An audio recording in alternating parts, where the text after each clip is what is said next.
And we are live, baby. Welcome to another edition of the Live Athletes. It's your boy, Josiah Wilson, alongside my guy, my best friend, my brother from another mother, BZ, aka Just aka the Groove Podcast own self. Go right here and check the podcast. It's called Monte. Yeah, check that out on my Monty's World podcast on my YouTube channel, man. I gotta check it out. Yes, Drop that sir. Yes, for sir, sure. bro. So we can go right here and have some fun, man. I love Q&A. So before we go right here and get that, do us a quick favor, and that is to like, comment, subscribe, share it amongst your friends, amongst your family, people who like you, people who don't like you. You get the whole entire gist. All All right. right, you ready for my first question I want to ask you, bro? Yeah, go ahead, man. Yeah, go ahead, man. All right, bro. Okay, so for those that don't know, well, y'all probably built some rapport with us over time. We are huge WWE fans, and this is a question that was asked from me, not asked from me, but asked to this guy who I've seen as a content creator. You may know him.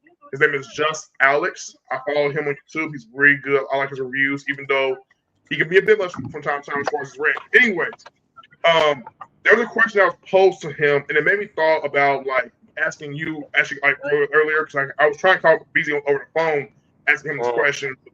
Like, so we got to do the live. We got to do the live. I said bet. mm-hmm. So the question is Jay Uso from the Bloodline from the Usos, is he overrated? All right. Well, first of all, before I answer it, hey, I'm working right now, so if y'all hear any people or whatever in the background, pay them no attention because I'm just picking them up and dropping them off. That's it. So don't even stress. You know what I'm saying? So it ain't no thing. But this Jay Uso question is funny to me It because is funny, yo. oh my gosh, is he overrated? It kind of makes me mad for someone to ask that question though, because it's like Man. okay, I will give you my thoughts once I go right ahead and hear your answer. So I'm gonna let you have the floor first before I go right ahead and say Yeah, my I wanna I I wanna got some. say I wanna say at first I would say yeah, Jey Uso is way overrated.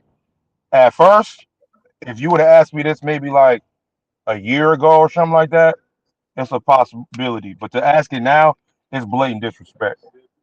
Yeah, The yeet is real, regardless if you like it or not. I'm not a huge fan of it, but at the same time, it's real, whether you like it or not. The following is real, whether you like it or not. right. He's that. Like me, I wasn't really a big fan because of his arsenal. I don't think he has a lot of things that he do in the ring. That's why I was like, when he went against his brother, I was like, nah, that was kind of a tough situation at WrestleMania last year. Yeah. Because I was like, they didn't really do that much. But they said if you would have gave them time, they would have did a little bit more, some stuff that they did back when they was kids and stuff like that. Mhm. But their time did get chopped, so I do got to understand that part. You know what I'm saying? But the time that they did put on, it was cool because it was to me, it was like something that a real twin brother fight would look like. Like, come Yeah. on, come on, come on, come on, do it again. I'm done. It looked like that. So at the time, I'm gonna say this: before WrestleMania, I would have said, yeah. After WrestleMania, nah, nope, it ain't overrated at all. He ain't overrated. Yeah, He earned he's that not. slot. He earned that Yeah, slot. I get it. I get it. I get it. Okay. Is that everything you have to say, right? Yeah, that's all. That's all. Yeah. Okay. So here's my answer, and I'm in agreement with BZ. No, Jay Uso. Yes, you have heard it from me too. He is not overrated. See, and here's my thing. Pro wrestling fans got to understand that when it comes to the business of professional wrestling, and there's a lot of fans out there that are just toxic, and I don't know if they're melodramatic or whatever the case may be, they seriously have a lot of things twisted, and what they say a lot of times can be a bit misguided. So I think whatever they Uh, say with a complete grain of salt. With right. that being said, Jay Uso is not overrated in the sense that what he's doing in pro wrestling works. The reason why he's popular is because he's relatable. The reason why he's relatable is because he has a connection with the fans. What If you you saying? Yep. Right. And the reason why he has a connection with the fans is because he killed it as a character. Mm-hmm. Mind you, also real life aspects towards it too. When it came to the Mm-hmm. Hornstar bloodline story, Mm-hmm. and I True. don't know why fans had this thing where in their minds where they think that pro wrestling has to be about a bunch of flips. Okay, Mm-hmm. someone doing some hardcore, spots. Mm-hmm. A wrestler having to just amaze you with his overall athleticism. Which I'm not sitting here saying that that's wrong. I enjoy it. I enjoy the athleticism, but I think fans have been so preconditioned to realize that's what makes wrestling work. And my biggest thing is that's not the case. What makes Right. wrestling work can be a bunch of different things. It's the whole what it really is it's taking pieces of what makes wrestling work in real life and you add into theater, right? And it's Right. this global, big, like conglomerate of different styles. You can make it, break it, however you want to, like shape it. Is how I look at it, right? Jay Right. Uso is a storyteller. Jay Uso is an in-ring worker.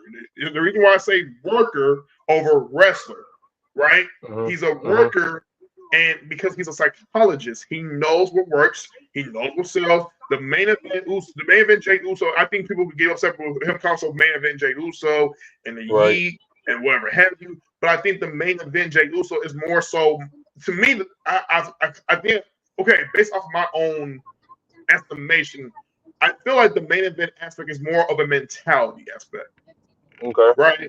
It's not him saying he's the face of the company. It's not him saying he's going to be the face of WWE because quite frankly, he's not. With all due respect to No. Jake, so I love Jake, so but he's not the face Right. of WWE at all, right? No. No. But they Yeah. No. tell you it might be Cody Rhodes, well, for the time being. Yeah. But It could be. Yeah. you know what I'm saying? But again, at the same time, when you take that into consideration, he has a connection with the fans. Jeff Hardy is one of my favorite performers. Doesn't mean he's the Mm-hmm. best in the world, Right. right? Jeff Hardy has a great connection with fans. And even Jeff Hardy will tell you he don't even see himself as a wrestler. I read this interview where he said like what he does is stunts. And Yeah. so Pretty much. yeah, Pretty so much. literally he's a high risk take a high risk he's a high risk performer. The reason why you're probably so being a great wrestler is because Jeff Hardy great one of his great abilities that he's able to like convey a story in a match. Jeff Hardy most of the time he face for the most part, he Mm-hmm. fought right. Yeah. Bobby Lashley, you name any wrestler that Jeff Hardy wrestled with that was a heel, Jeff Hardy will struggle. You will be True. to want to see him win. The same way, like okay, for instance, I'll give you an example. Larry, my homie Spook, by the way, for those that don't know, I mean, for those that have come to know 2024, who's been Mm-hmm. in BZ, he felt some type of way about Jay Uso losing against Gunther in the King of the Ring semi-final. And he was like, isn't it a missed opportunity tonight moment with Jay versus Tamatanga? Like, shouldn't we get that match? And I'm like, no. For why I said no was because I was not a fan or not. It was based on Gunther needed that. Jay Right. benefit, and nor did Tom going to benefit from that. Right. It's much bigger than that. It's not meant for them to be in the King of the Ring, tournament final. It was Gunther Yeah. because Not right Gunther, now. Nah. Yeah. You're going through with him. it was him. So I mean, it should tell you right in there. And people forget the first wrestler that declared his entry into the King of the Ring tournament was Gunther. Right. Gunther. Yeah. So say all that to say, Jay Uso is not over. He's an He's underappreciated not. performer that I think draws a great connection. But people got twisted when they say overrated. How would you say overrated? In the sense that you're expecting way out of him coming out of a tag team, which by the way, he's more great at doing than he is as a single star. Let's keep it real. Am I wrong?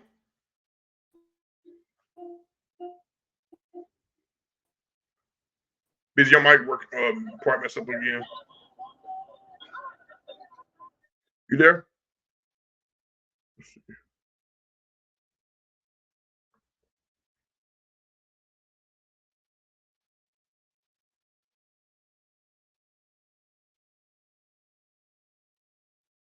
Try to wait for him until you get that fixed.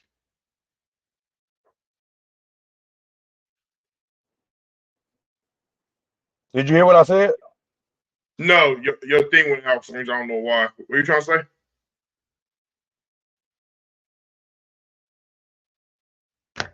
Nope. Here again.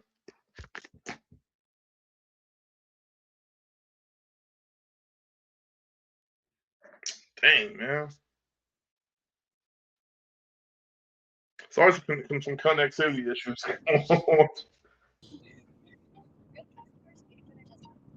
Yeah, give me a second. Okay. Hold on. I gotta get this service area over here is terrible. I got you. Hold on. Yeah. Dang. Yeah, this service over here is horrible. Give me a second. I gotta get Yeah. out of it. I gotta pick this person up first though. Okay. But yeah, Okay. but what did I said something. I said as far as Jey Uso, I mean, you hit the nail on the head when you said that Jey Uso is he's a storyteller, and that's one of I think that's another one of the reasons why I think that's another one of the reasons why he didn't win King of the Ring over and for him to fight his cousin is because they starting to bring that storyline back. They'll be like, bro, you turned your back on your family, Yeah. which I feel is gonna cause him to have to go back to his family. You know what I'm saying? Yes. There's too much going on for you to be away from it. You know what I'm saying? Even though you standing out on your own, which is cool. Like I like it so, and that's what I said before my phone started going out. He does have a solo record. Does have a solo career. Mm-hmm. His career is pretty dope as being a solo. Yeah. He didn't fought some big names. He ain't fight no slouches.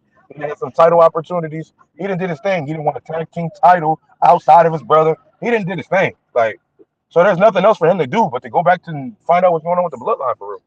Yes. That's what I think. And Like and if, I like him. I like him.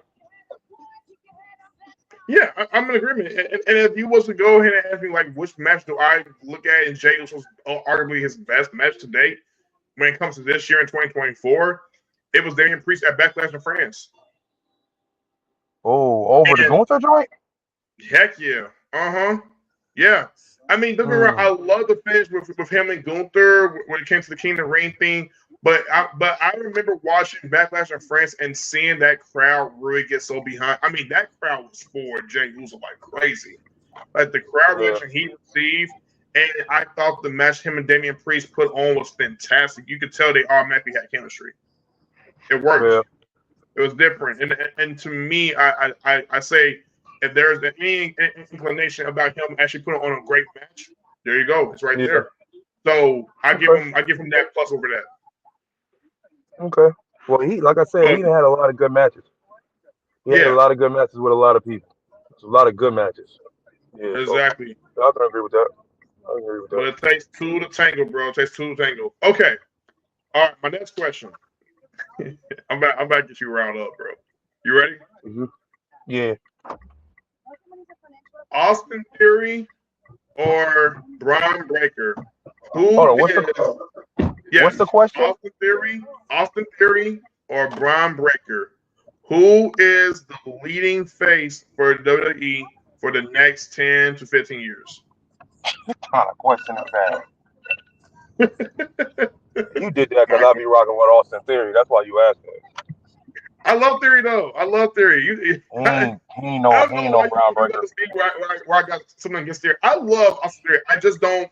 I think my biggest thing is with Theory is people go, oh, his character sucks, and he's just so like he don't know how to react and put on a show. I think that's far from it. I think Right. they haven't given him enough time to read. Okay, what I meant was by emotional connection. WWE pushes, they tend to push off theory, but they haven't Mhm. gotten to a story yet where he's actually come out of it, looking like, everyone's like is putting their attention on him, right? Mhm. Right. Whereas doing that right now with Grayson Waller, which I love because they're teasing that feud happening. That's great. And that's Yeah, the they way, definitely doing it. yeah. If that's the way to get him to become a baby face, then continue WWE. I'm all for it. But Yeah, they swinging it. but when me Yeah, he ain't ground talk breaker about, though. huh, huh, I said, yeah, he's not Brown Breaker though. I can't do No, it. I said he's no. Right. And I not feel Brown like Breaker though. no, he's not Brian Breaker. He's not Brian. But I feel like with Theory, it's a thing of like, okay, is this guy Beasley have come across this or like even in our personal time, and it's okay, is Theory the next John Cena or is Theory the next Randy Orton? I've always said Randy Orton because when I look at Theory, I see heel. I don't see baby. And he can. Let's say he can't make baby work, but it's just something that naturally makes you go for some reason.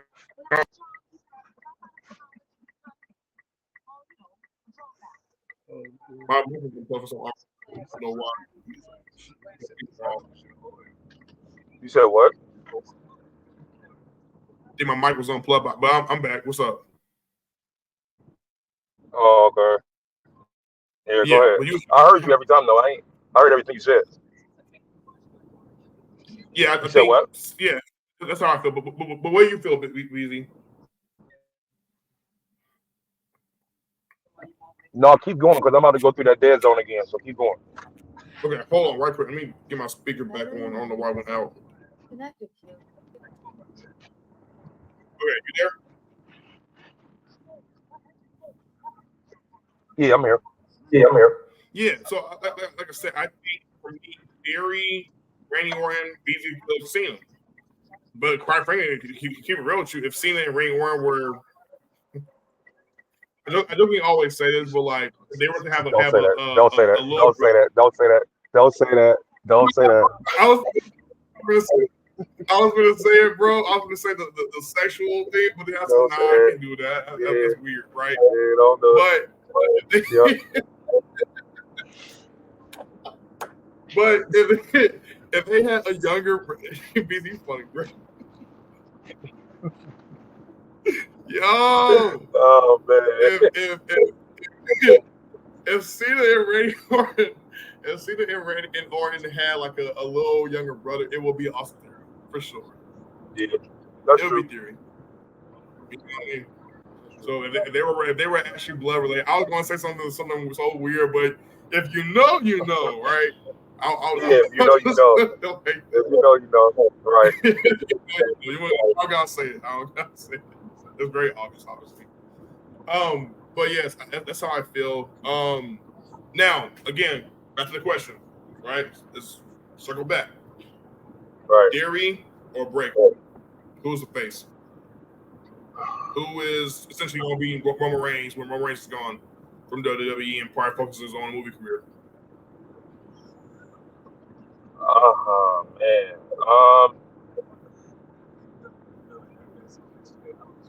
As far as body, dang, that's I don't know. The way that they pushing Breaker, he looking real Braun Strowman. I mean, he looking real Brock Lesnar-ish, and he was a face for a long time. That's So I'm like, I don't know. very, very true. Very true. You're right. They could actually, both of them could be at the top. To be honest, if they do it right, Yeah. both of them could be at the top.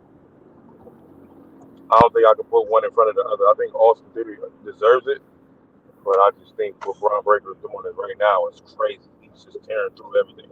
I don't know if he can. Yeah. I don't know. Yeah, the way they're pushing him is like Brock Lesnar-esque. Yeah.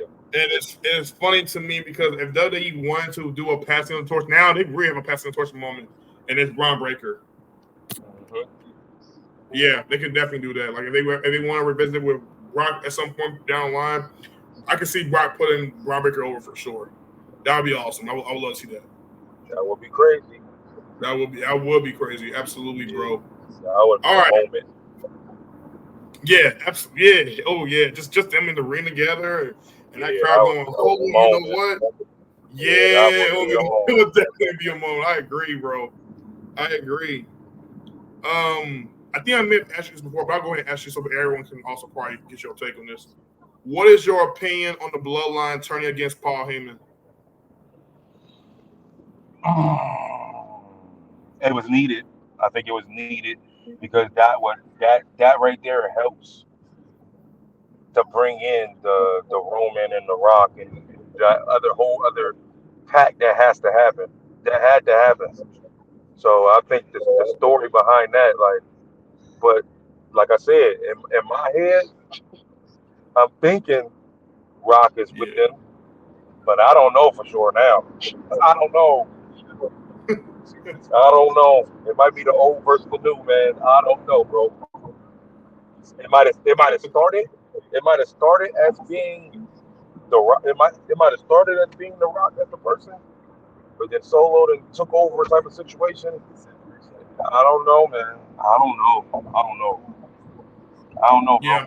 I can't answer that. The way that they got it, the way that they got it set up is perfect because nobody knows what's going on. Yeah. Yeah, bro. What? So is that? So let me ask you a question. So and it's funny because last year me and you was just talking about this like back in like May when we did our reviews to Night of Champions.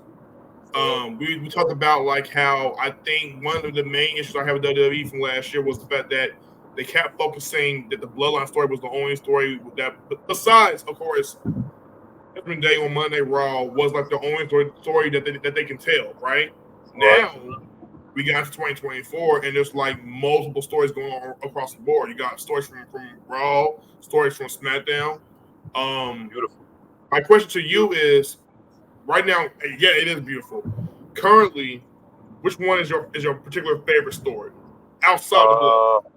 Uh, um, I would say, uh, Second favorite, maybe.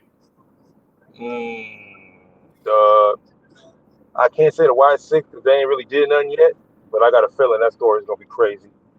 But I agree. the Judgment Day split up with the Finn and Damien. I like that. That like, Mm, yo, why you keep helping? I don't like that. Like, why you keep hopping in? Or I could do this stuff. Like, even when Seth tried to get him to fight him last week, or I mean Monday, and it was like, yo, we can do it right now. And then Finn comes in and doing whatever, and then pretty push him off. Like, bro, I don't need your help. Like, what are you doing? I like that story. yep. I like that And story. on top of that, if you've been following me and BZ for about a year now, BZ is not a fan of outside interferences. At all. Can't stand He it. hates it. He hates it. Especially in big matches. I think in Yeah, big matches I don't like it. In regular matches it's whatever. But in big matches, no, I don't want to see it. Beat that person fair and square. It's like what Gunther be doing. Gunther bringing that old school back, man. Like, he just be winning matches with no help, even though he got a stable or he had one. He got one person yeah, that can come in and help, but he don't use them. He like, bro, I can do it myself, and that dude knows not to even come out because it's not necessary. yeah, That's absolutely, the bro, old school absolutely. feel. That's that old school feel. Yeah. Yeah, yeah, man. Would you be willing to take the time to do your quick predictions over Money in Bank this coming weekend? Yeah, who's fighting? Okay, bet. So let's start off with the both the men's and the women's Money in Bank ladder matches. I'm starting with the first one being the men's, right? Okay. We got Jey Uso versus Carmelo Hayes, my guy from NXT. I love him. We got Andrade. Shout out to Andrade. We got Mm-hmm. Chad Gable. I know. We got LA Knight. Uh-huh. And we got Drew McIntyre. Now, this is a lineup. This is a really impressive lineup. I'm not even gonna go and hold you for a Yeah, ladder it is. match. So, Who I got winning that? easy question: who we win? Who we got? Who we got winning? Now, the easy bet is everyone's assuming Jey Uso, and honestly, I'm in the camp, so already I'm gonna say Jey Uso for myself because it makes the most logical sense. But never know with WWE; they can always change their minds on the fly.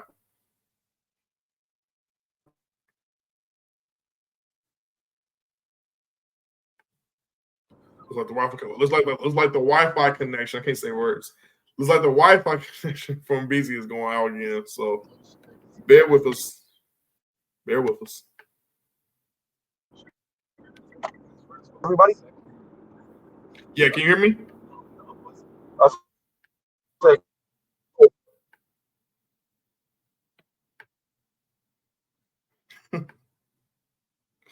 I can't hear, man. This is wild. Internet. give it. I Internet. say, Yep, cannot hear you, bro. You keep going in and out. I don't know why. The Wi-Fi, I think.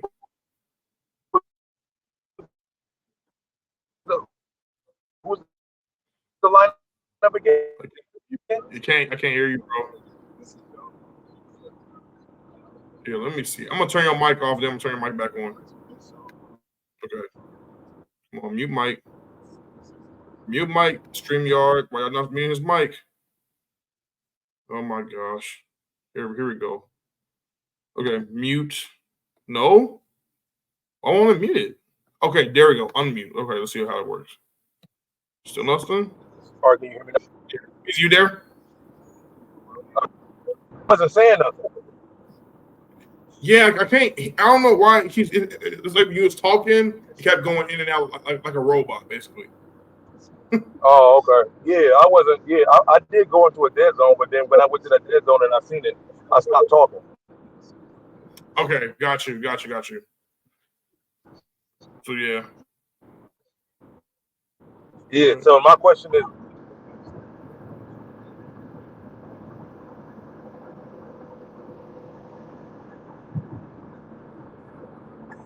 He stopped talking because he needs to wait. He stopped talking because he needs to wait. I'm gonna do that anytime you go silent. Like, why not? you said what? You said what? You what now? I said anytime you go silent, I'm gonna say he stopped talking. Oh. Because you need to wait. Just joking around. Basically. No, I need you to tell me who's all in the match again. Yeah, so you have Jey Uso, Carmelo Hayes, Andrade, Chad Gable, LA Knight, and Drew McIntyre. I'm going LA Knight or Chad Gable.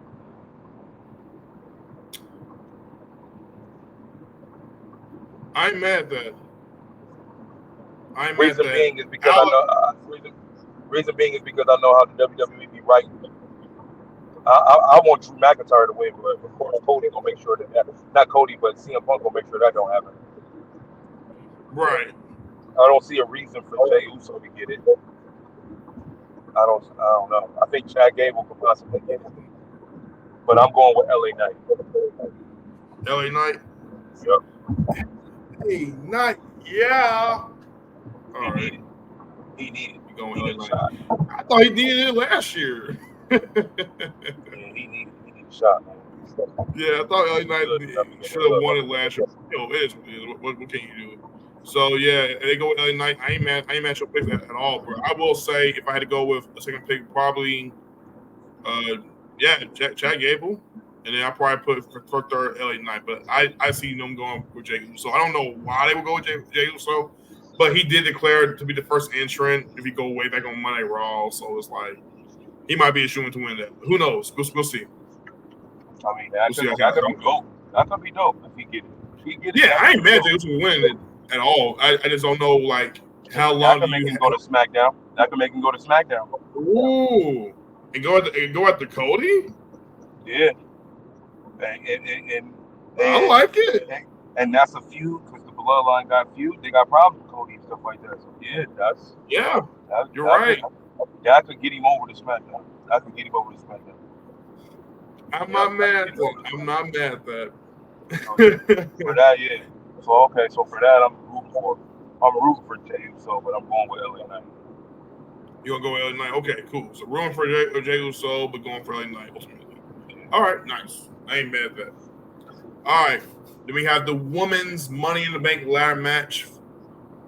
Io Sky versus Chelsea Green versus Lyra Valkyria versus Tiffany Stratton versus Naomi versus Zoe Stark. I'm already going with my pick. It is Tiffany Stratton that's going to win this. I was just about to say the same. I'm picking the same one. Tiffany's winning that. Yeah, she's winning that. If you pay attention to how WWE books her too, or I'm gonna go with the glove. I'm gonna go with the glove. Ooh, Naomi. I'm gonna go with the glove. And that'll be surprising for them to go that route. I won't be mad at that. Why not? I'm gonna go with the glove. She's been a champion before. Yeah. If they start, I know they ain't teasing nothing about Jay Cargill turning no heel or nothing like that, and they still a solid 3. But if somebody needs to go after that title, that's how you blow it up. Is if Naomi gets the title shot and mess around and get the title, and then 2 of your sisters who actually want that shot, that's gonna turn somebody into heel. Bianca. But somebody got to have some gold to make it happen. Yeah, it'd probably be Bianca. I can see Jay being a heel. Jay was a really good heel in AEW. I love her heel run. She's like a heel now. She's still a heel now. Like, you think so? She's just who she is. She's just who she is. Like, her character ain't gonna change. I get that. Her character ain't gonna change if she turns heel. Her character ain't gonna change at all. She's just gonna be more confident. I think she's gonna be more like unapologetically like me. Like she's not going to apologize for being the way she is, knowing that she has a beautiful gift for her, physical features. But I also think she's going to be like, I think she's going to have problems with management, and management's going to have problems with her. But she's going to let them know, you signed me, and this is where I'm at right now, and this is my company. And the way I see it, I can see. I can see. Have problems with management. I don't see nobody having problems with Triple H. No, not like in real time, of course, but like okay. Yeah, I mean, like in terms of story, like I think she can be like the kind of heel, the kind of heel who will be like pushing her way around, things like that. I like that. I got you. Yeah, she can do that, but not in real time. No, Hunter and her, they get along. They That makes yeah. All right. Next, we have the last chance match. Damian Priest versus Seth freaking Rollins. Now, this right here, what's on the line? Seth ain't allowed going after the title ever again, as long as he got it right. Match, so just for everybody is knowing, the World Heavyweight Championship, Damian Priest is the World Heavyweight Champion. Right. If Priest wins the match, Rollins can never challenge for that belt as long as Priest is still champion. Love it. However, if the Monday Night, formerly Messiah, wins it, Priest must leave the JD. Oh yeah, well, Seth winning it because they about time for them to split up anyway. I ain't expect Seth to win. I ain't expect that, man. I know you said that. You did say that. You did say that. I ain't want him to win it soon, but I'm loving to see him at SummerSlam against Gunther. I like that now. Now I'm like, okay. All right, I'm here for it. I'm there. I'm in the stands. I'm in the seat, so I get to see it. So, all right. But dang, I didn't see this coming though. Yeah.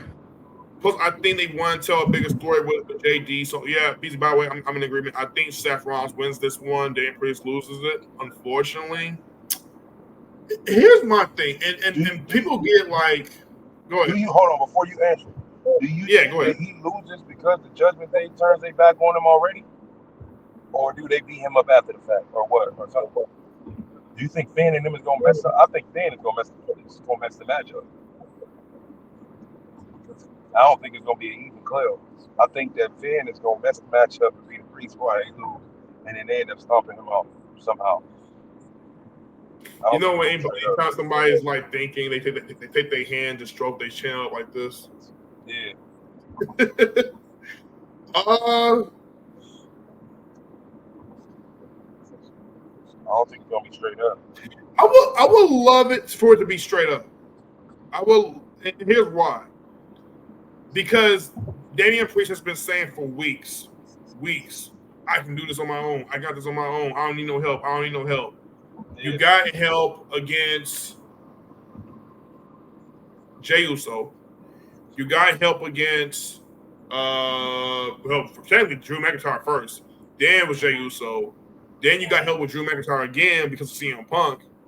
And so throughout this whole entire thing, it's kind of like you've been winning, but then there's always this asterisk. Now, is he a transitional champion? In my opinion, Damian Priest, no, he's not. And the reason why is because he's not being booked that way, which is why I love what Hunter is doing with Damian. Unlike previous reigns with wrestlers who were Yes, they were deemed to be transitional champions. So I love what Hunter has done with him. But anyways, and here's why: you have him lose. I can see a scenario. I can see a scenario where he loses. Rollins wins the title. Rollins celebrates. You know, he's entertained with the crowd, whatever like that. He leaves out. JD all come out. They all let him. Damian Priest. Oh, it's all good. It's not third. And then you have Finn Balor or Dominic Mysterio, because he's probably the most hated heel out of the whole entire group, clip him from behind. And that whole entire group beats the crap out of Damian Priest in that ring, and that crowd is on fire. They are pissed, right? I would rather see that happen than him having to lose because the group got involved again. Because and I hope that he go ahead. Go ahead. Watch this. I agree with everything you just said. I'm just going to add on something that I think is going to happen. Because I think that what you just said is exactly what's going to happen. But what's going to happen after that, Jey Uso is going to come out and help him. And then they're both going to be tag team partners to go after the belt at SummerSlam. That's what I think.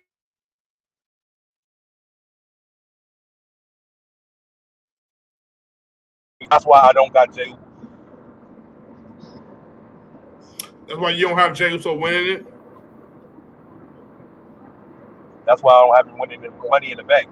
It's because they're about to put the titles back on him, the tag team titles, him and Damian Priest. Because remember when him and Damian Priest fought, they was cool. They shook hands, everything was cool. Finn and them tried to mess that up. Right. Yeah. So like that's why I think he was coming out. Yep. So a piss off moment, but also a feel good moment at the same time. Because they'll jump him, but then when they jump him, Jey Uso is going to come out to help him. And when he comes out to help him, they're going to shake hands. They're going to be cool. Be like, yo, thanks for looking out. And then they're going to be tag team partners to go after that belt. And they're going to get the belt for Finn. Yes. Yeah, bro. I love it. Okay.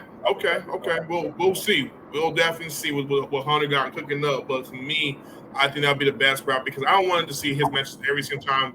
It's always an interference. It's always interference. Now, here's the other scenario that could happen. If he was to retain, can you hear me?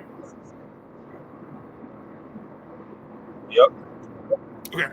If he was to retain, I can see a scenario where it will probably be the other way around. Maybe Seth Rollins cost his opportunity to win the belt back somehow. But then again, that's a question: who will go after Seth Rollins? No.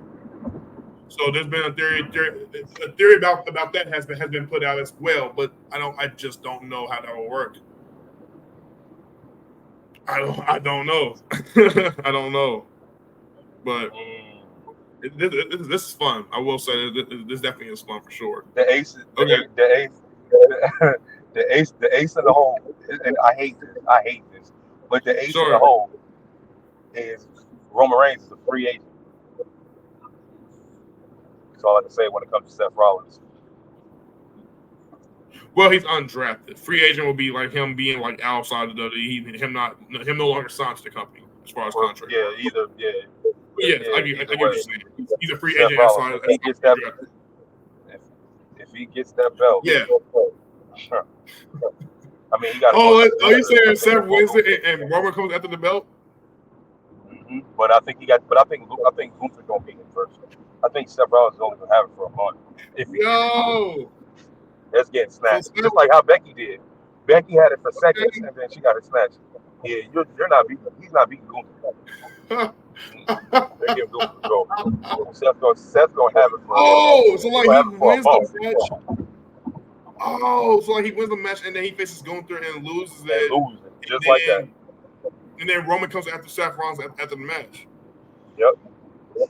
And the way that he loses to Gunther is the Roman Reigns music hit at SummerSlam. But how would you do that if you got people chanting "We want Roman" and he's like, I don't know, I know, BZ. By the way, also for those who still haven't been to, I will say that one more time, and I'm tired of being repetitive. BZ doesn't like the idea of baby faces and heels working nowadays in 2024. Okay, not at all. not that he's saying it's not that he don't get why they should exist. Is that he doesn't see it working because we're in a day and age where it's so digital and everyone wants to be like, I want to cheer this guy, I want to boo this guy, instead of actually going, well, this guy's actually bad baby face and heal the storyline. But whatever, right? So, but I'm just saying, in terms of the story, in terms of people read chanting, because for weeks people have been chanting, "We want Roman, we want Roman." And I don't know if you have fans still wanting to boo him by going after Seth Rollins now. I mean, it could work. I mean, MJF just recently turned heel on AEW television. By the way, did he he? just turned back.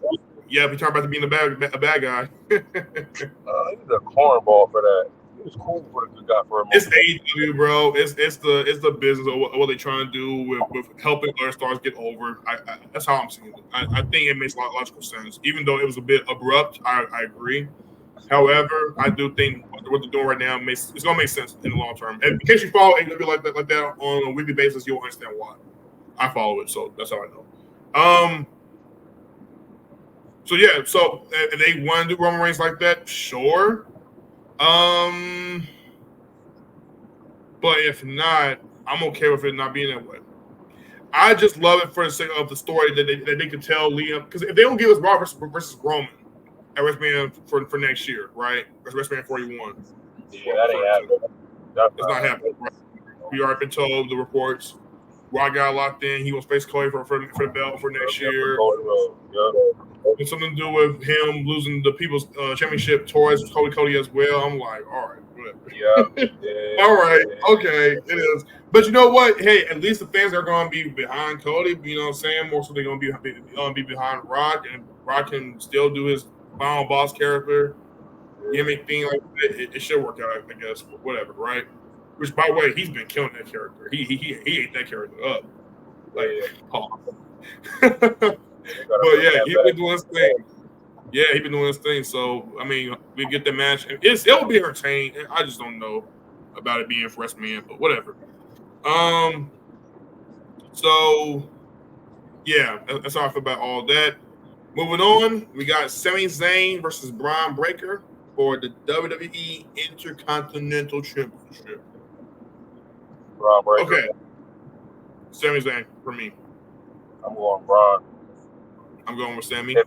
If they're pushing Braun like Rock.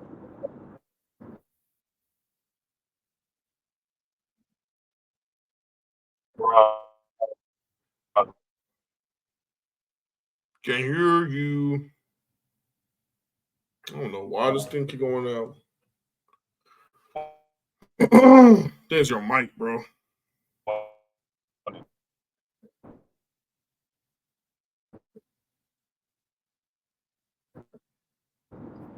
This is the third time, by the way. I kept this in numbers. Third time. Number 3. BZ? Yeah. What did you just say? I had my bars the whole time. I don't know what happened. Okay. I had my bars the whole time. But I said Sami Zayn, they already throwing hints on there. They want him to throw Sami back in the bloodline. He don't need no belt for that. True. So yeah. And Sami Zayn ain't never need no belt. And if they're pushing Braun Breaker,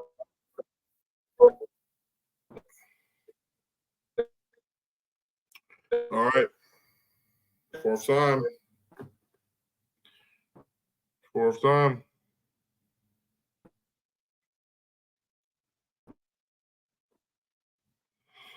Why can't the Wi-Fi be perfect, Lord? So yeah, he said. What did you say? Probably because I'm driving around.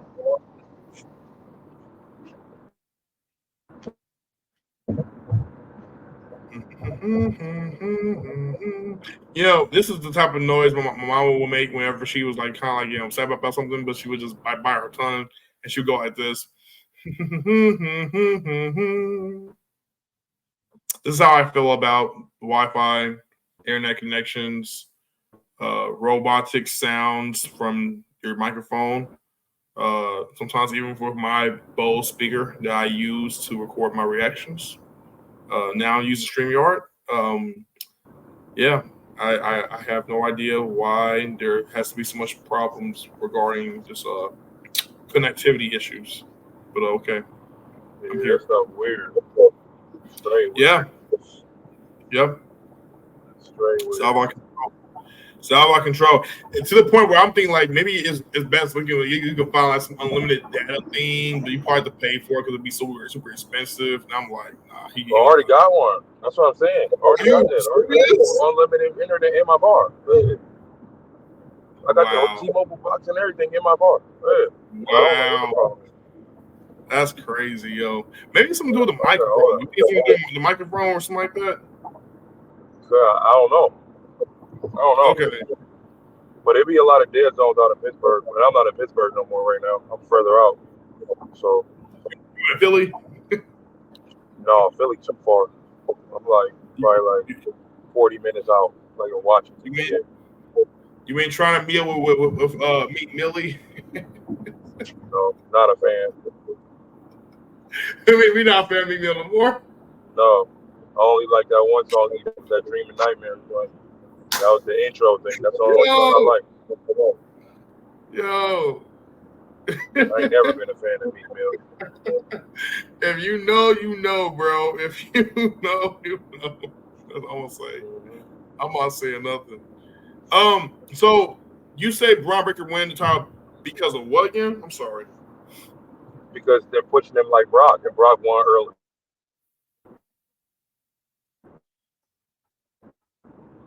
Every freaking time. Yeah. Five. Five fingers to the face, bro. Five finger death.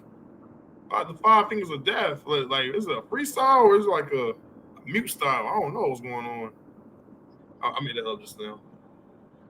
Talk to myself. Cop's about to get somebody. Look at him swooping. Oh, Oh no, he ain't getting nobody. He just about to park. oh, okay. I was Look about to like he was say. about to swoop. He was we in a And John, highway, in the middle of the highway. He hit a little Huey. So he was about to yup, get somebody. they're finna arrest a drug dealer. Let me stop.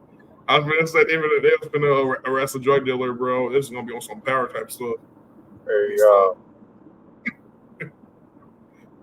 So Braun because of Brock Lesnar is where you're getting it, right? that's what I'm saying. Yep, that's what I said. Similar push. In other words, going like wrestling, being dominant, this and that third to help carry his momentum. I love it. Here's why I don't feel like that's more of a want versus a need to happen, right? For me, right? I don't mind him actually being Sami Zayn for the belt because, quite frankly, why not? You know, I love Sami Zayn, but still, I wouldn't mind him Right. going after him being him for the belt. Yeah.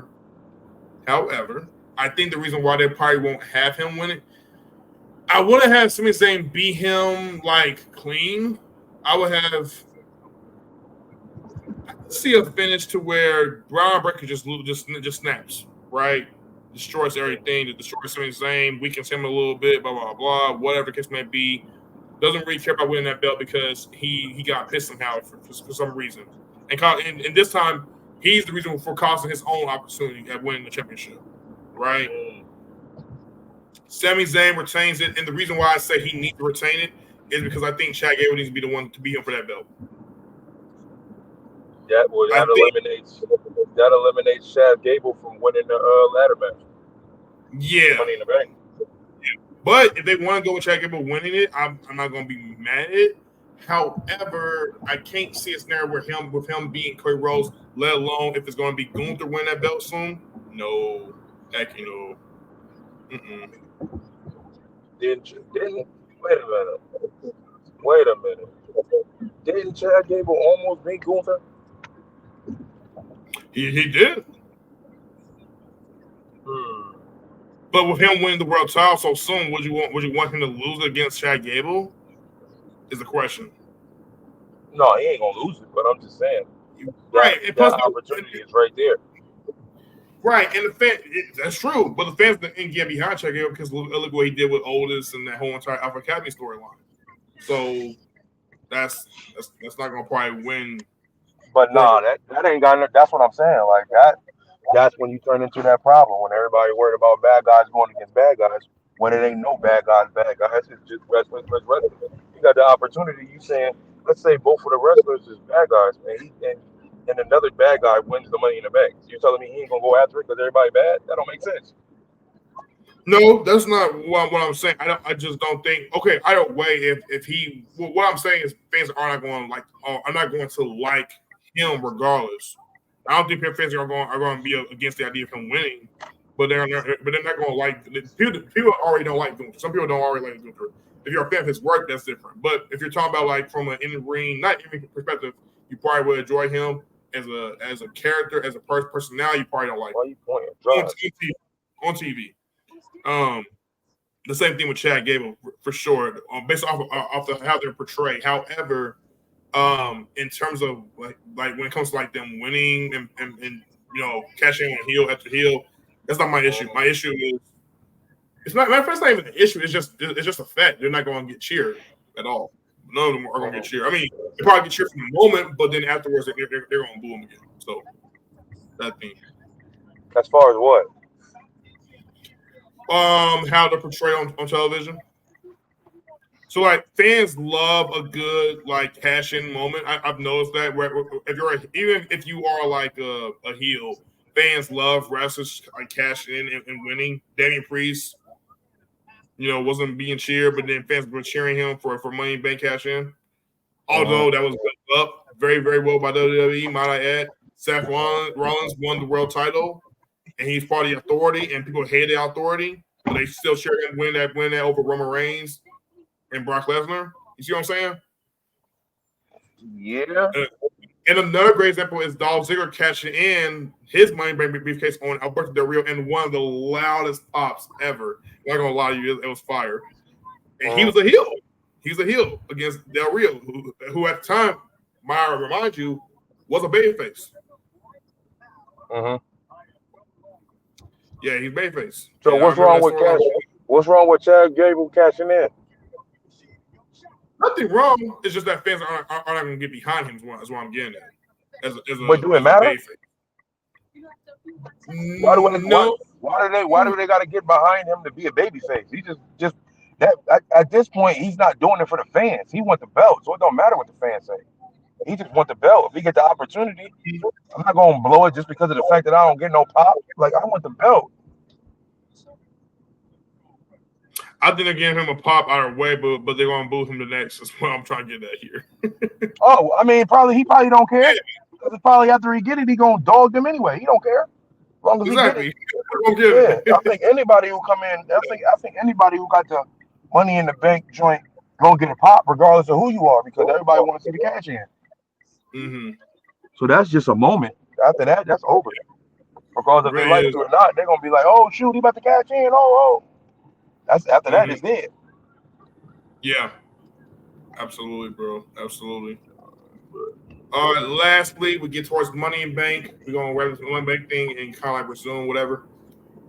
We got Cody. Matter of fact, I'll tell you what, BZ. After this question, I'll go ahead and give you the floor to ask the Q&A questions this time around. So, like, this is the first half, like, regarding me. I'm gonna give you the chance to give your floor. You know, what I'm saying, think of any crazy questions, any funny stuff you want to. I'll be willing to answer. So I've been doing too much talking as it is. Anyways, Cody Rhodes, Randy Orton, Kevin Owens versus the Bloodline. Any three of the Bloodline? We got Solo, Tonga, and Jacob Fatu. 6-man tag team match. Now, the crazy part is it says any three of the Bloodline.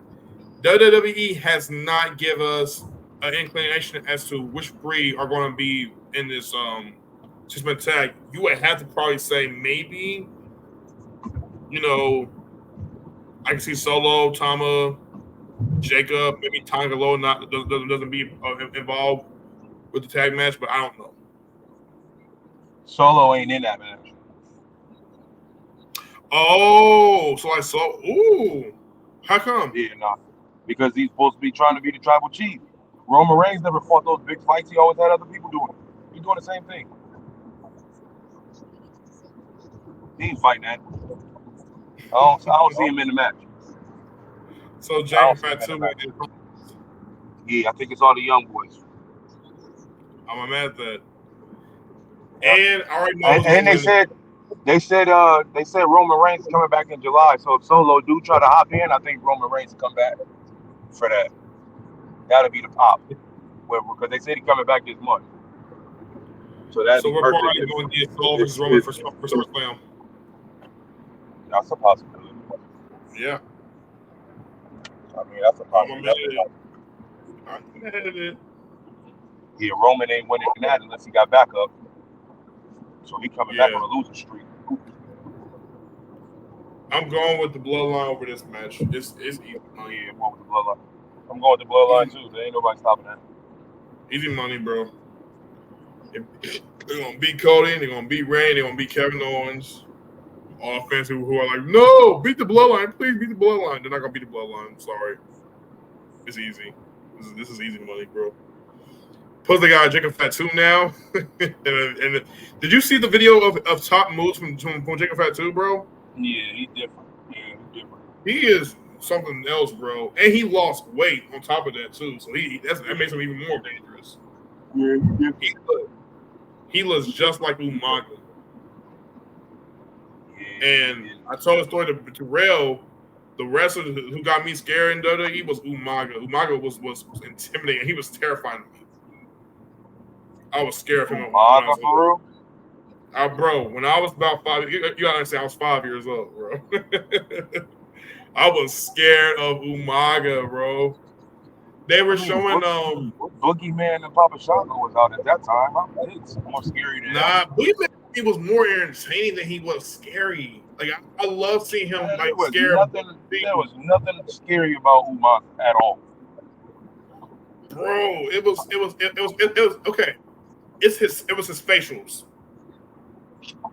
And not only was it his facial expressions, it was something to do with what he did in the ring. Like, okay, like for instance, I saw a segment with him and they were showing this promo package. I remember when I came across WWE, I watched it on the CW, and they were showing this promo package. I think that this tied into the feud with this man and Donald Trump as billionaires, something like that.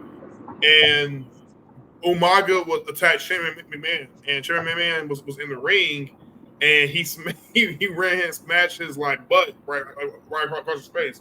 But the way he did it was so devastating, though. And he looked wild. He had a tattoo across his face. He looked, he didn't look like he was really in shape like that as a wrestler per se, but he just came across to me as someone I didn't want to get in the ring with. I saw that and I said as a kid, I don't want to get in the ring with him. I was 5 though. I understand I was 5. So yeah, he scared me as a kid. You never had a wrestler that scared you when you was younger though? Dean went off.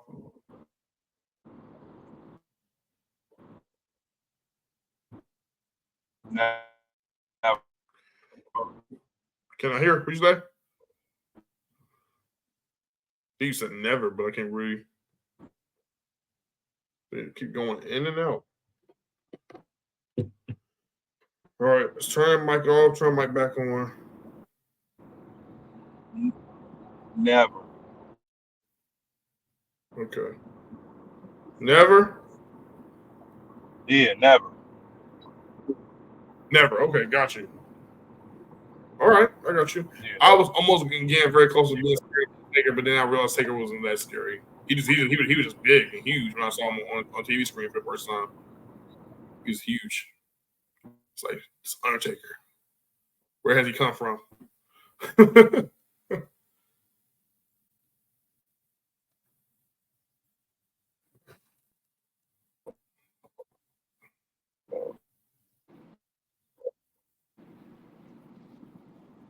Are you there? Yeah, can you hear me? Yeah, you sound much better now. Can you hear me? Yep. Just when you say you can hear me, thing it goes out again. Hold on. Speaker should be charged by now.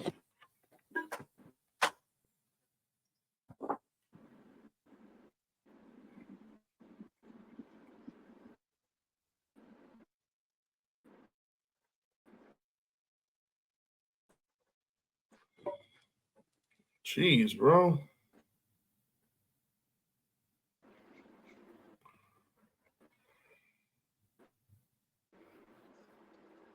I hate driving. Not like us.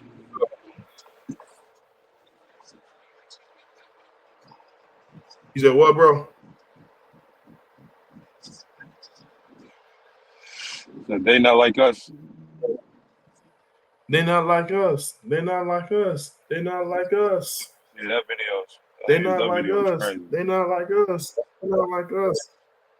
I haven't watched it yet. I want to react to it first. Yeah. I'm doing a reaction I'm video gonna to react it to too. it very, very soon. And then heck yeah. And then why not? Right? And then Eminem is Yeah, I dropping heard his that new too. album next week. So I'm ready. The Yeah, death of I heard Slim that. Shady. That's gonna be interesting. All right. That joint with him, Yeah. Big Sean and what's her name? Forget. That joint crazy too. That just came out. Right. Yeah. I'm doing a reaction to that Okay. too. Yeah. Absolutely. Heck yeah. I'm gonna do that. Yeah, I got that cooking up somehow. I'm gonna get back to doing some more hip hop, some more lyrical rap. You know, saying some didn't. But I've been trying to do like a lot of local artists for like the time being for right now. But it's going back to the mainstream. So I tapped out. I tapped out with the whole entire Kendrick Lamar and Drake beef. I don't know why. I just couldn't. Because I was busy Oh too. yeah, you would have got some So crazy views off that. I know, bro. I know. People have been like going crazy, like, man, how you gonna say Drake is this over Kendrick? I was going favorite Kendrick either way. Just for those. Oh, okay. I keep saying just for those. So for what I'm gonna say is this. For me personally, as far as the verdict as to who won, I'm definitely edging over to Kendrick. Everyone That wasn't conceded even though. no edge. That was a Just blowout. That wasn't no edge. that was just about everyone. Like can literally see that Kendrick. Yeah, it was a blowout. It was a blowout, bro. That It was was a bad. That was blowout. bad. Yeah, That was so bad, boy. bad, bro. So bad. Because he dissed you like within about 4 or 5 songs within the whole entire week, bro. Like Kendrick was not playing, bro. He had a party. He had a freaking Yes, block party on the stage singing "They Not Like Us." He played it 20 times. Bro, you're dead. You're a dead man, bro. I don't know what Drake gonna come back doing. I don't know.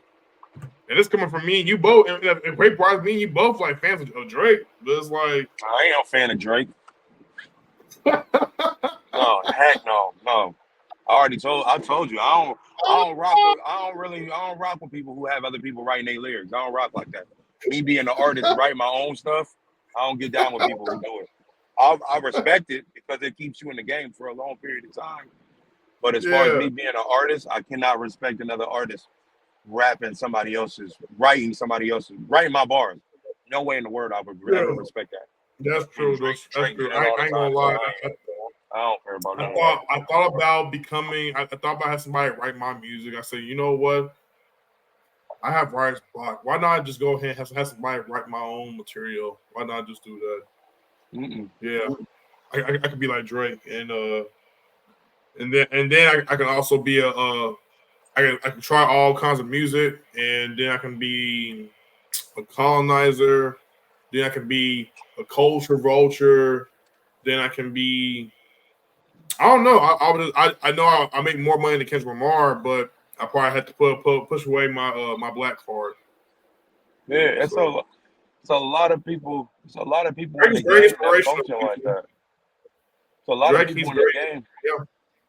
It's a lot of people in the game like that though. That they're only on there because of the face. Megan Stallion don't write her own stuff. It's just because she looked good. That's the reason why they pushed her. Cardi Cardi don't B either don't though. write her own stuff. Yeah, that's Yeah, why I'm saying. That's what I'm saying. yeah, So like when people is listening to their music, everybody be hype and excited for somebody else writing it. I respect it more on R&B, but when it come to rap, I don't like none of these cats. None of them. yes. I remember I don't rock with none of y'all. my mom met this guy. Not she didn't met this guy. This guy my mom knew. He was upset that Music Soul Child didn't write his own material. He No, yeah, thought for a R&B long they do that all time. the time. But I'm like, in R&B it's different. He's like, but how? I'm like, what you mean how? Like Beyonce got some of her songs were written by Neo, bro. Like chill out. Like he talking about some. He can't. I looked at him differently. I looked at me Soul Child differently because he had other people write for him. I'm like, huh? They can do that. Their job is to vocalize a record, not to be known for being the greatest lyricist in the world. I mean, if you have a great pen, you have a great pen. Great, awesome. But if you also have other songwriters, Chris Brown, one of the best art. Listen, I don't care what nobody say about Chris Brown. No, one of the, Chris Brown is the best because don't nobody write his stuff. He writes his own stuff. His first album. No, he has songwriters. His first album is the only album, bro. His first album is the only album everybody else helped. He took over after that. He got an interview with Tank right now. He said, I write my own stuff from there on. Because Tank and them fake like they was mad at him because they was like, yo, this young boy don't even need our help. He doing everything on his own. He writing stuff for them. Yeah. He write when people is featured on Chris Brown stuff, Chris Brown is writing their stuff for them to say. Oh, really? Yeah. Chris Brown right after his first album or second album. After his first album or second album, I think it was his second album or the third album was when he officially started writing on his own. He ain't had no more writers no more. But that's when he figured it out. And now he don't got nobody to write for him. He write all his own stuff. Okay. Yeah. Chris Brown's different. Everybody else don't got that. But the reason why Chris Brown can do that is because he can rap too. Yeah, if you can sing and rap. If you can sing and rap, you can write like that. But if you can only sing, then yeah, you probably got a lot of writers. But if you can sing and rap, yeah, it's different. And that's what he sing, he can rap, he can produce, he can act, he can paint pictures, he can paint artifacts and portraits and all kinds of stuff. He can dance very, very well. He's a great choreographer. What else? And yes, I'm bragging, but it's because it's true. I've seen it. Literally, like if you go and he's also done some karate. I've seen some of his music videos where he's actually done like I don't know some Brazilian capoeira. He's done something. You know what I'm saying? So like this, a real life gangbanger too. Yeah. Oh yeah. Yeah. He gets around. He a real life gangbanger too. Bro. Yeah, leave him alone. He a blood for real. He a blood for real. Leave him alone. Ain't no problem, bro. He's a problem. So. Yeah, bro, you don't want to talk with that, but yes, and I bet he got hands too. I bet he got hands. Oh, you already know he do. You know what I'm saying? Yep. So I'll be playing. But aside from all that, yes, very multi-talented in what he does. So again, Drake did what he did, and I'm just like, okay, so that because to me, again, the reason why he won, and people are like. Well, it's because of the same old narratives. I'm like, no, it's because the same old narratives were like they weren't anything new, but it was effective on Kendrick Lamar's path to attack it because not only did he attack it, but he also said some other things about Drake that was coming out that were coming to be true. You see what I'm saying? And so it held a lot of weight. Drake's way of coming at Kendrick was. You an abuser, and you try to be all pro-black this and an activist this and activist that, blah, blah, blah, blah, blah. And he has some lines. I'm not going to sit here and act like Drake didn't have some songs, bro. Like the record he put out with, what was it? That Family Matters joint was the only joint that he went crazy on. All the other joints was lazy. I hated the bar of him calling Kendrick Lamar short, bro. I hated it. Because to me, I was like, that doesn't. He said, "How you going? He said, "How you bid something and you wear a 5'7" man's on, whatever, something like that." I was like, I hated that line. I was like, "What?" Stupid line. And people are like, "Everyone knows Kendrick Lamar is short. That's not right." Everybody knows that. We all know that Kendrick Lamar is short. They can't help the fact that his stature is the way he is, but he's still one of the coolest rappers out here in the world. Like that doesn't hurt him. If anything, that's make me. If I'm Kendrick Lamar and I heard that line, like when he was saying that, bro, I'm laughing like, like 5'7" man's on. Like, shut up, Drake. Like, you tripping? All right, man. Have you tried the triple berry, the new triple berry frozen frosty thing at Wendy's? No, I don't do fast foods. I wouldn't know. That's right. That's right. Okay. Yep, I wouldn't know. Yeah, what I was gonna say. Yeah, yeah, that's right. You on the health side, you guys. Mm-hmm. You got any questions for me, bro? No, you got before. Let's see what you got. Let's see what you got. Nothing offhand. Ain't nothing really. Mm. Mm. Let's see what BZ got cooking up.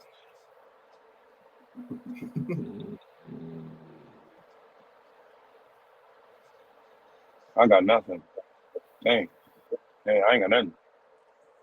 Be about movies, TV shows. Did you see Bad Boys 4? I did not. Oh man, I I ain't did got not. I'm nothing. so mad. But did you see I my ain't got nothing. TikTok? Did you see my TikTok? No. I did the TikTok to Reggie. Oh, really? Yeah. Yeah. Salute to Reggie, for sure. Salute to Reggie. I heard what happened though. I heard what happened. I'm pissed. But I haven't seen Bad Boys. I wanted to go see it in theaters, but I had to come back home. But it's about to be back out. It's about to be out of theaters in a second. Yeah, too long. I seen it twice in the theater. Oh, I'll probably really? go see it again. I'll probably see it again. It's that good. I think it's better than all of them. Really? Yep. First one, second one, third one, and the Okay. fourth. I mean, the third and the third one. I think it's better than every single one. Okay. Yeah, this joint, that bad boy, that was different. That one, whew, that was You see different. Power? I see what? Power? But nope. Nah, I ain't been watching no TV, man. I've been doing a lot of podcasting and stuff like that, so I ain't been watching no TV. Except for like 90 shows or 80 shows. I ain't been watching nothing brand new. It don't be motivating me much when I be watching them shows. And I'm like like right now I'm working on my what's that? Benjamin Franklin mixtape. So Benjamin and that's Franklin. what no, yes, but it's the Benjamin Franklin. Huh? It's called Benjamin Franklin, like Benjamin Franklin, but him. Benjamin Drink. I love it. I love it. Yo, yeah. yes. I'm working on that. Yes, I put a little clip on Instagram yesterday. But that's what I'm working on right now. But yeah.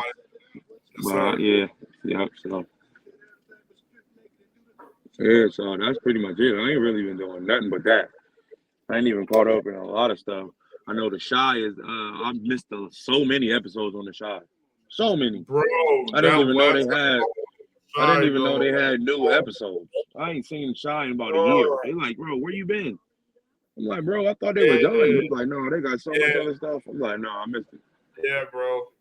They broke it into like let me see, because it was 16 episodes, right? So it's like they gave you the first 8 like last year, and we ain't hearing nothing for months. I'm like, because the last episodes were like in August, so they said we're gonna wait, we're gonna let you guys wait, and I'm like, dang, I'm like, when they finna come back then? Like, so we had waited for months and months and months, and then I think sometime around maybe January, February was when they came out and said, okay, yeah, we're coming back. We arrive around this month, and it's gonna be around May. I said, really? So yeah, they came back around May. And that's the reason why it was so long, because you forgot about it for so long. Because they broke up into 2 parts, basically. That second half, though, I'm not even gonna hold you busy. Not only was it fire, but by the end of the episode, you're gonna have to do your best to not like punch the thing on TV, bro. Like, oh, for real? Yes. Like, you gonna have to recreate that scene from Boys in the Hood where Cuba Gooding Jr. came in and he was mad and he started swinging. Oh yeah. You gonna have to start doing something like that, like just like fight somebody in the air, like fight somebody in the air, and yeah, you're gonna get across with, because yeah, the shot, the way they ended off was crazy, yo. It was crazy. Oh, this season, and then they doing season 7 right now. Oh, that's cool. 7th season is gonna come out very soon. Name for bring back some OG characters, which is really cool. So yeah, that's what they're going to do with the Shy. Let me ask you a question. We're going on podcast right quick. So, what is your goal? Is your goal for podcasting to do a lot of talking? I know that's not the case, obviously, but is it? Oh, okay. I'll say it like this. Do you do podcasts because you like to talk, or do you do podcasts because you like to inform, like, news and other different topics? Like what's your reason for wanting to do podcasts? Well, right now, my reason to do podcasts, I don't have an answer for that. I just know that God, my calling is to be behind the microphone. So I'm just behind the microphone doing whatever God tell me until he actually pinpoints what exactly I'm supposed to be doing. Yeah. For one. For two, the reason why I'm doing podcasting right now is because the doctor's orders, I can't even perform or be outside on stage until I heal 100% from what I went through. And they told me I can't do that till January. So actually, I'm behind the microphone right now doing my thing just to stay relevant till that time. But now it's becoming mad creative, and it's a way of bringing in income if you get up to 1,000 subscribers. So it's another way of bringing in income, doing what you like to do. So that's why I'm doing it. Got you. Yep. So it ain't even really like, oh man, it's whatever. It's just fun. It's just fun for me to do. You know what I'm saying? If I'm talking to somebody on an Uber trip and they come up with a topic and they say something we was talking about, and then I just go in there and just start talking about the topic. But then I watch battle rap, and then I watch other stuff. So I'll be doing recaps for that. And then I'm about to start doing recaps on videos and stuff like that. And it's just a lot of stuff. It's a lot of people out there who actually want to see what you do on a daily basis. And I just want to be a person that actually shines that light to be like, yo, it's believers out here that can actually have fun just like y'all without having to say cuss words and stuff like that. So I'm just the proof. Yeah. I'm just the proof. That's all. Yeah, because a lot of the information that I'm giving out, I'll be getting that information right then and there. That'd be God talking. Because I don't go biblical like Rail do, but it be feeling like it's biblical every time I talk. With the word. Yeah, because Rail be already tapped in. Like Rail's joints be so fire. I love listening to Rail stuff. I love this podcast. You know I love listening to Rail stuff. It's silly, but it's also like soulful. It's silly and soulful is the best way to describe it. It's two words: silly and soulful. Like Rail really is able to be charismatic, and he's able to be fun. But also, when he gets very serious about things, you feel convicted in your heart that what he's saying is right, and it's not because he's also just perfect. It's because through God, you can see what God's done for his life and how that can help you improve. In your own time. So I love the Embrail podcast. I've been a fan since 2018, I think. Yeah. I was one of the first ones that came across the podcast for the very first time because I was like, I wanted to get to know who Rail was. I always knew the artist. I knew he was talented with his music, but I was like, I don't know him. And that's what podcast for anybody is for. Yeah, literally. Like that. So that's one of the reasons why I do it. And they be like, yo, all right, well, outside of the music, because we know Beezy is one of those when it comes to the music. What does he do outside of that? But how far are we going to let you into the world of Beezy? You know what I'm saying? And that's why all my episodes be really deep. They be like, oh, man, like I ain't expect him to say that. I ain't expect him to. I'm like, why not? That's what the podcast is for. You're supposed to tell the truth. You're supposed to keep it real. You don't need no sugarcoating nothing. Like, what you sugarcoating it for? Yeah. You know what I'm saying? Like, I want, like, when people listen to my podcast, I want them to be like, bro, he keeping it 1,000. He keeping it 1,000. Because at the point, like, if you want to get to know God without the Bible, you come check it out with me, because I give it to you a whole nother way. Even though it's still out the Bible, I just don't tell you where it's from. If you want it strictly with Bible, strictly, I'll send you the Rail. But at the same time, we hit both lanes. So it's just whatever you want to hear. You know what I'm saying? If you want to hear, oh, I need scriptures to convict me, go to Rail. If you want reality to get you, come to me. I got you. We're gonna get you either way. Yeah, absolutely. We're gonna get you either way.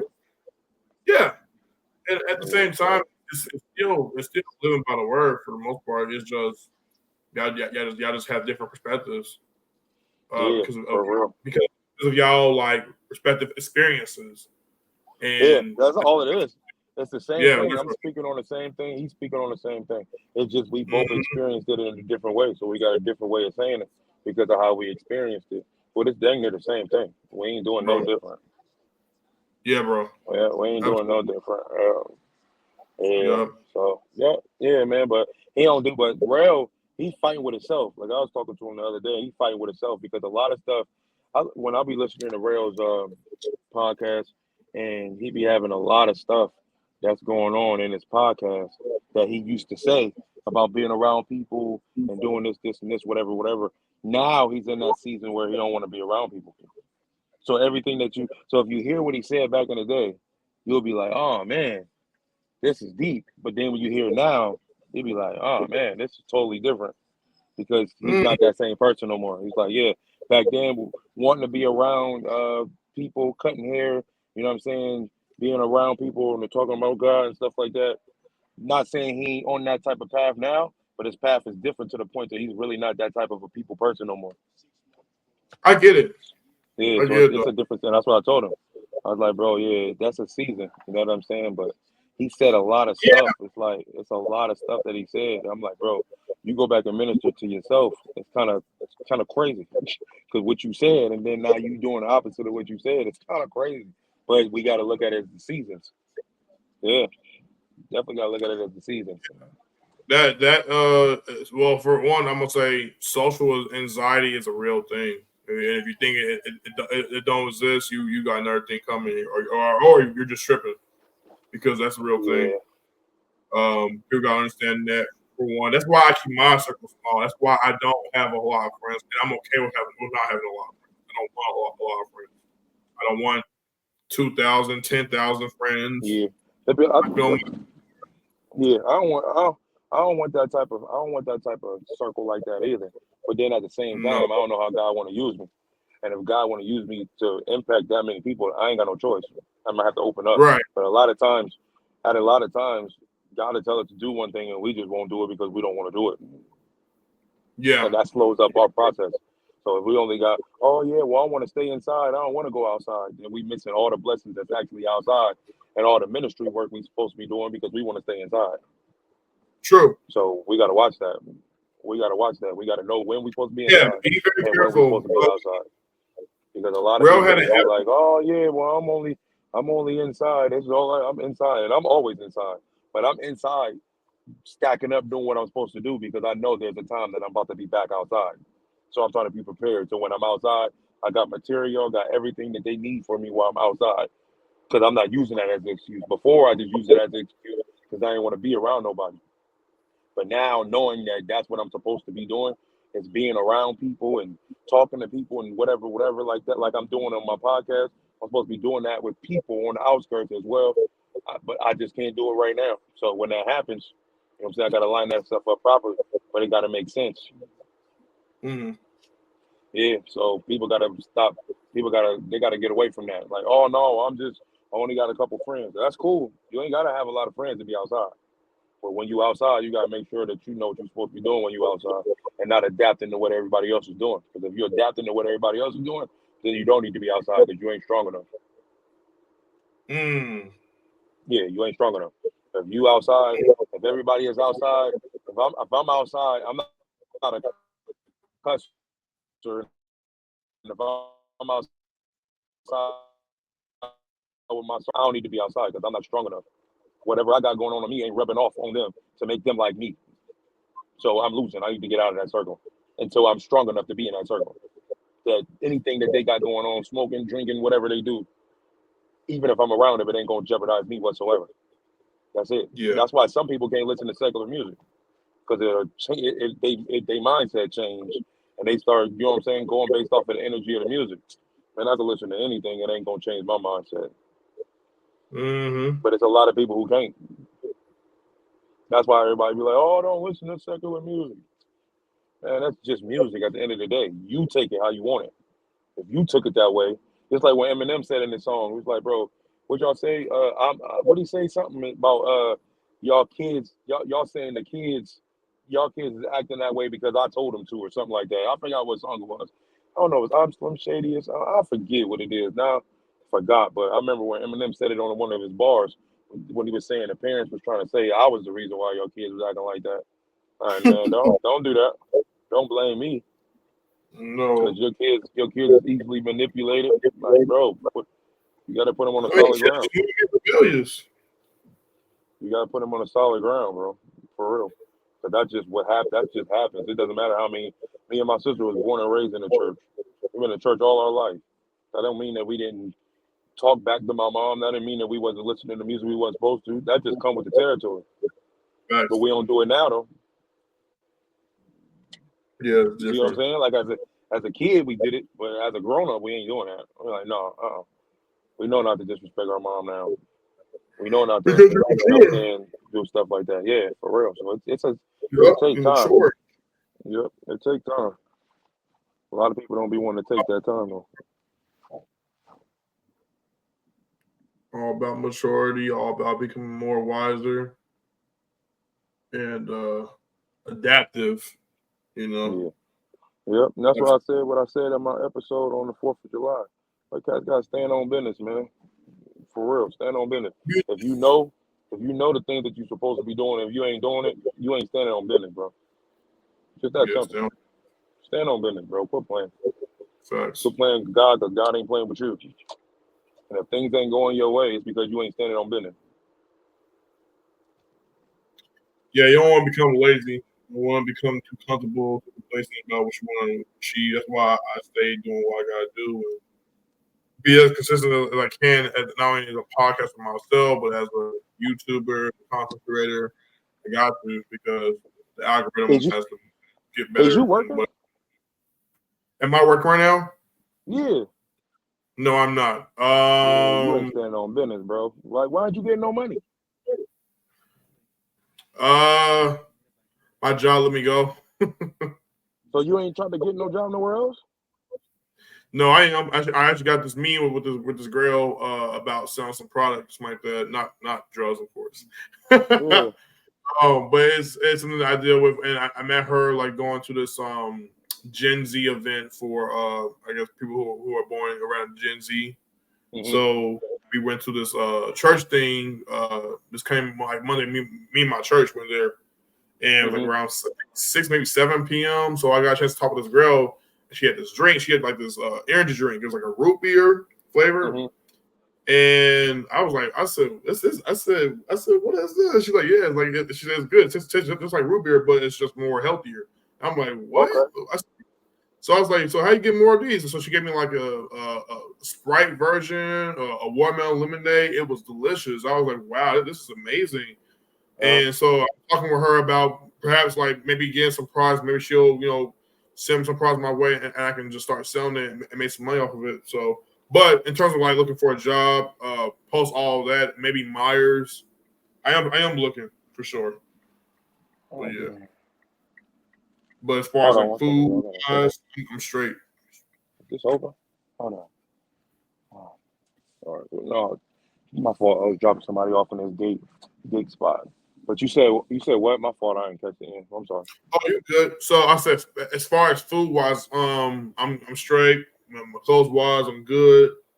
My priorities is doing all right. So I'm doing straight with that as well. So, but I just need a man making me some income, bringing my job. You gotta get some bread, bro. It's too. Yeah, absolutely. Yeah, it's too crazy out here to be trying to function out here without no bread. Facts.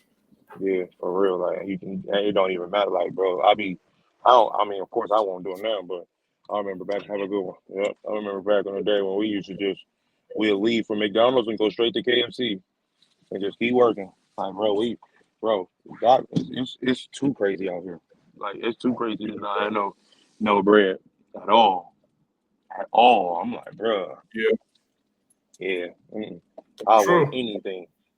Like, anything. I'm like, bro. Yo, I work here. I work at the Wendy's. I work whatever. Like, man, please. Wherever the money is at, I got to get to it. Yep. That's another thing I understand too. Is like, well, I don't like my job. Not hating with my job sucks. I mean, you can hate. You don't gotta be satisfied with your job, but you gotta understand because you work at a job. I think most people gotta understand. I think the misconceptions about going to a job is that you should enjoy it and you should be happy there. No, it's not about you. It's not about your feelings when you go to a job. It's about you staying on business. To a BC saying at the end of the day, it is important to understand that it's a business. It's not for you to go there to make friends. I mean, obviously, if you meet your wife there, your girlfriend, your best friend, that's different. But still, it's not designed that way. And once people can take No, away the no, no, no. Say it like this. go ahead. Okay, go ahead. Working, Yeah, yeah, yeah. working, you got to understand. Don't sign up for something you don't want to do. Right.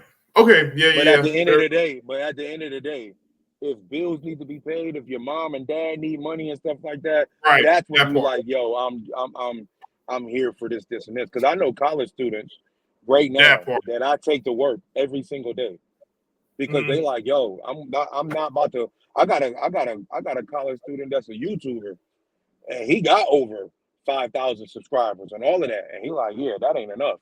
Like, that's cool. I do my videos every day, but at the same time, I'm going to be working. It's just that simple. Like, I'm not going to not Facts. work because I don't want nobody coming to tell me, oh, you ain't got enough money to do this or you ain't got enough money to do that because Yeah. I'm just sitting at the house not doing nothing every single day. I'm like, no, I'm never gonna be bored. I'm gonna find a job. So I'm never gonna say I'm bored. It's just that simple. If I'm bored, I'm gonna call my job and tell my job, can I come in?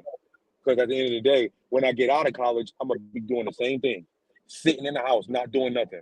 So that's why I need a job while I'm in college. So even when I'm out of college, I still got a Mhm. place to go just in case my stuff situation happen. Yeah, like I drop people off every day.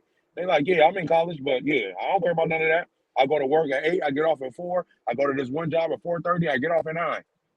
It's like, no, I'm not going to stop working because I don't want to call my mom. I don't want to call my mom and my dad and ask my mom and my dad for no money. I want to have my own money. I want to have my own apartment. I want to have my own car, all of that, like, period. And they be saying, like, yo, I don't want to go home when I get home from college. I want to go to my own apartment. Why should I not be able to go to my own apartment? Why do I use my mom and them as an excuse to not do no work? And I'll be like, bro, that's what's up. You know what you're doing. Because There you go. the later you do it, you ain't going to do it because you already trained to not do it in the first place. So you're not gonna do it. If they just gonna sit around and not do whatever, bro, at the end of the day, when you get out of college, you're gonna do the same thing. Don't think that junk gonna click on as soon as you graduate.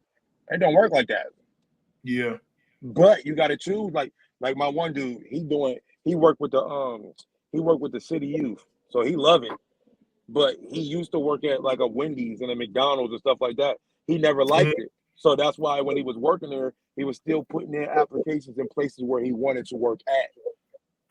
You know what I'm Facts. saying? So even if he didn't get picked for where he wanted to work at, he still had income coming in. That's Yeah. when you like, yo, I ain't here for friends. I ain't And here for that's that. how I'm you just here handle strictly business. for business. Yeah, exactly. That's how you handle your business. If you decide, okay, I don't like this job, I don't want to be this job, don't go. I'm gonna quit this job. No, because then you're losing money, and then you can't be able to afford everything. It don't matter if you get that last paycheck, and that paycheck is about $200, $300. $200, $300 can go away within about 2 weeks. That's not. No, 200, not $300 go away in a day. 2 weeks, right. it ain't that Depends no on more. what you get. Absolutely, yeah, for sure. You know what I'm saying? That If, junk if, don't you, if, you stretch. go, if you go grocery shopping, you trying to get a whole lot of food and whatever like that, you trying to splurge. You're like, I'm trying to buy me some new shoes. Like, oh yeah, heck yeah. Especially matter of fact, especially if you was to say take that $300 and say I'm ready to go to the mall. Yup, you losing all that money, bro. Yeah, I mean, it turned it when you got like $300. I'm telling you. Grown-ups know how to deal with $300.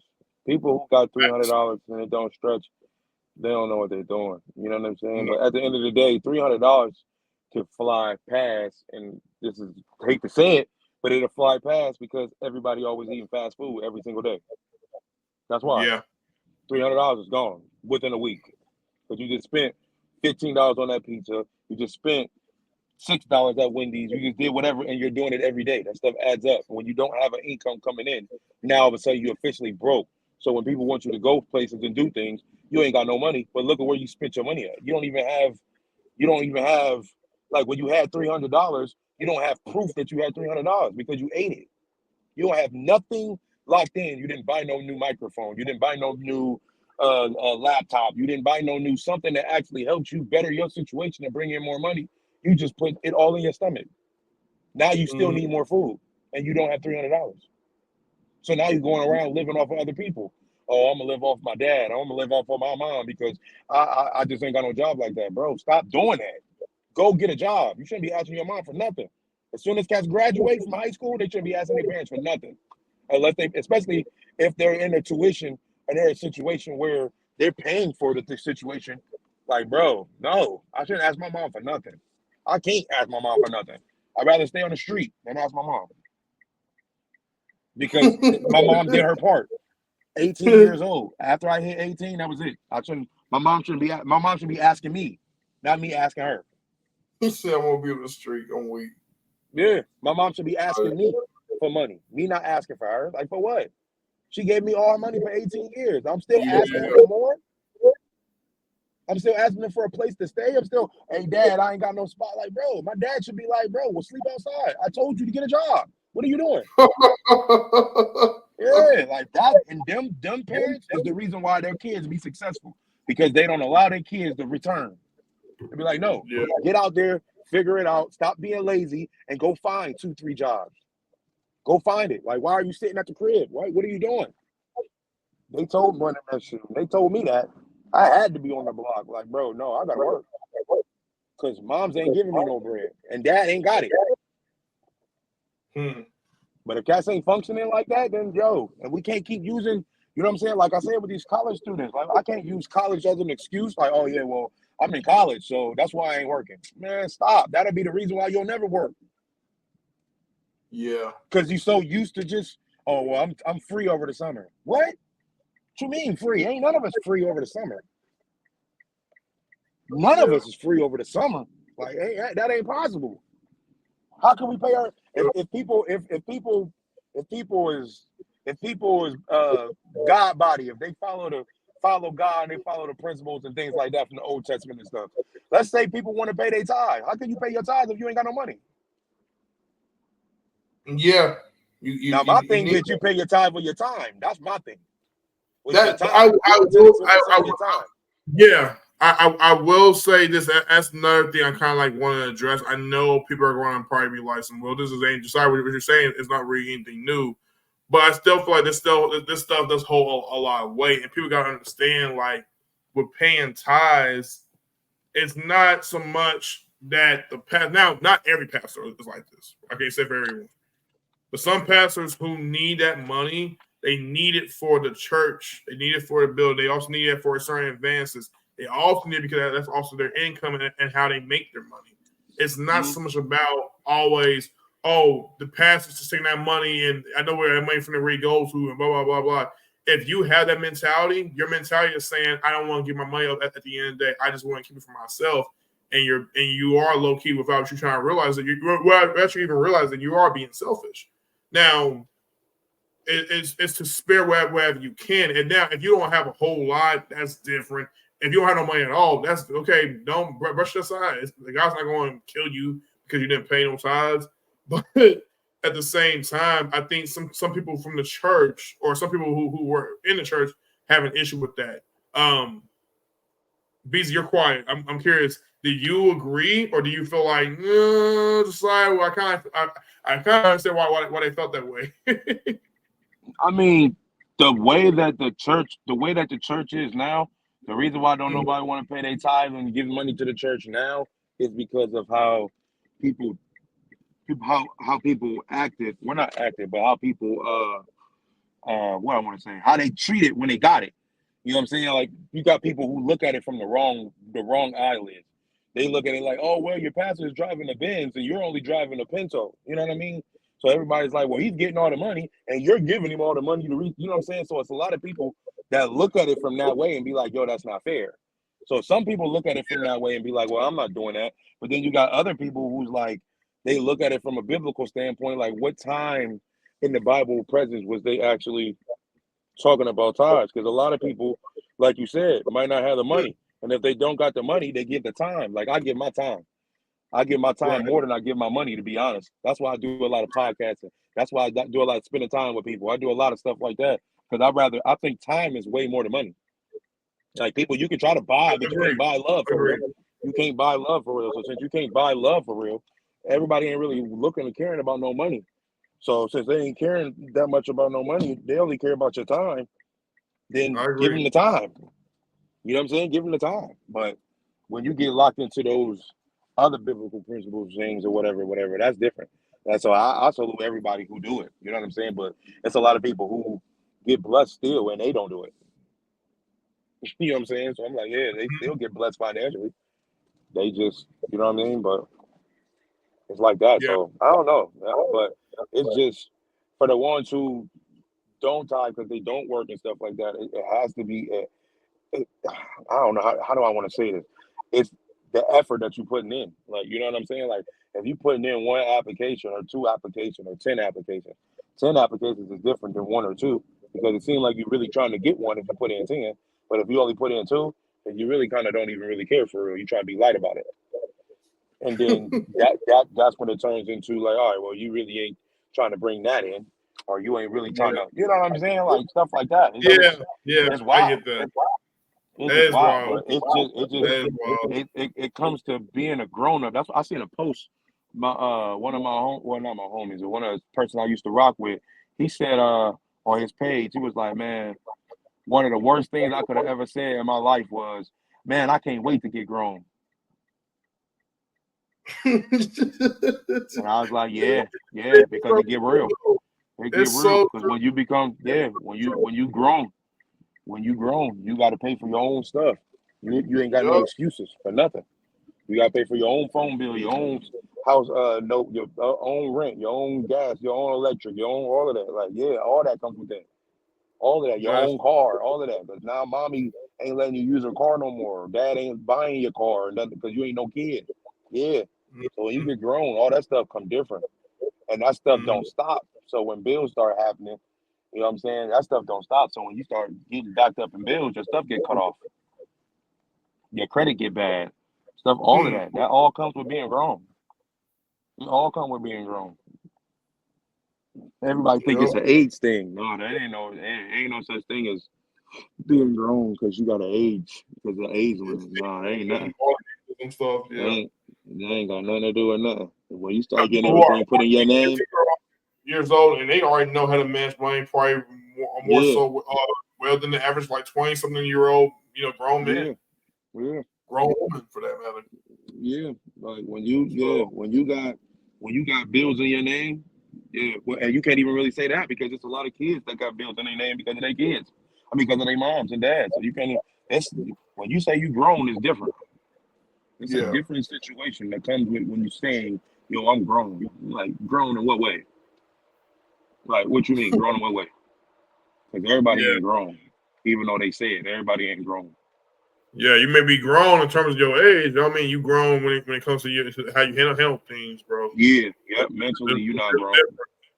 And it's like that video that you guys sent me. I think you sent me it, but no, you have put it on your Instagram, and I came across it, and it was about Busta Rhymes and Busta Rhymes guys. Oh yeah, that was a great. It was a great video clip. It's some interview he did where he talked about the difference between a man versus a male. Yeah. And the way he described it to me was like, and I'm not gonna name no names, but I know people who are in my family. I ain't gonna say nobody in my family. Keep that between me and myself. But like, I know some people in my family. I know some people who are my friends, even associates I know, who I can definitely tell have that mentality of a male, right? Mm-hmm. And my mentality is like, no, I don't want to be no male no more. I've been a male. You know what I'm saying? I've been a male like when it came to like how I grew up. You know what I'm saying? How I was raised. But as I got older, I had to become a man, and I had to stand on my 2 feet. Now, do I do that perfectly? No, but no one else does it perfectly. And if you say you're doing perfectly, well, quite frankly, I mean, you're just probably delusional. And I just pray that you really get your mental health checked out somehow. But the way I see it is, again, when he said what he said, you got to understand, like, being grown doesn't mean you still want to do this, and being grown doesn't mean you still want to do that. In the sense that you feel like it's okay for you to be old something, or I forget what he was. Do you remember the talking points that he had mentioned? I got the video on my phone, but I got the video on my phone. I forgot what he said exactly. Yeah, but he pinpointed on a lot of things that could wake up a lot of people, as far as male and female, or what it means to actually be grown, being an actual man, and you can say the same thing to being an actual woman. And there's that too. Like everybody is born with all the women, they born with a womb, they born with a chest and all of that stuff. So, but that don't make you a woman. Yeah. Yep. That just make you a girl. Yep, you a girl. Yeah. You know what I'm saying? So yeah, it's just a lot of responsibilities that people be scared to take on. But at the end of the day, the longer you wait to take it on, the worse it's gonna be when you take it on. That's what I'll be saying. I'm like, bro, the cats need to tap in now. Like, what is you like? The world ain't gonna get no better. It's just gonna get worse and worse and worse. And you like, oh no, well, I ain't get a job till I was 24 or 25 or 26. I'm like, well, I feel bad for you. Catch it all late.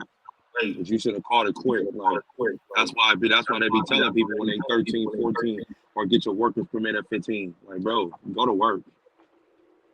You know what I'm saying? Or not even that, or create something that you could bring in an income that you love to do, so you might not have to work.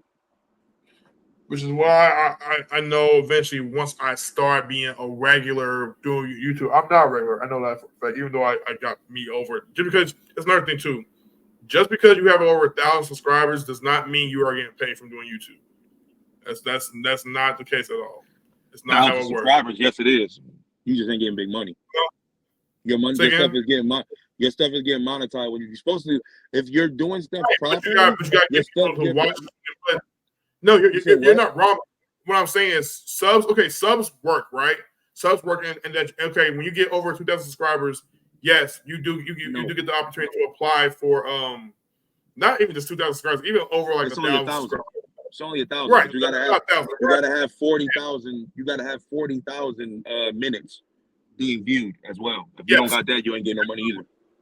Yes, and because you know we're on the conference, so if I'm not getting people to tune into my content, it don't mean anything. Even if they are subscribed to it now, I am getting to the point where I am getting close to getting paid from damn YouTube. I just got to reach towards my percentage or go over a bit, but I'm getting very, very close. So I'm hoping, praying to God that this year I finally get something come from YouTube. I don't know if it's going to be regularly, if I got people having to do it over again, but it will come around. However, even with that happening, I still need work. I still need me a job.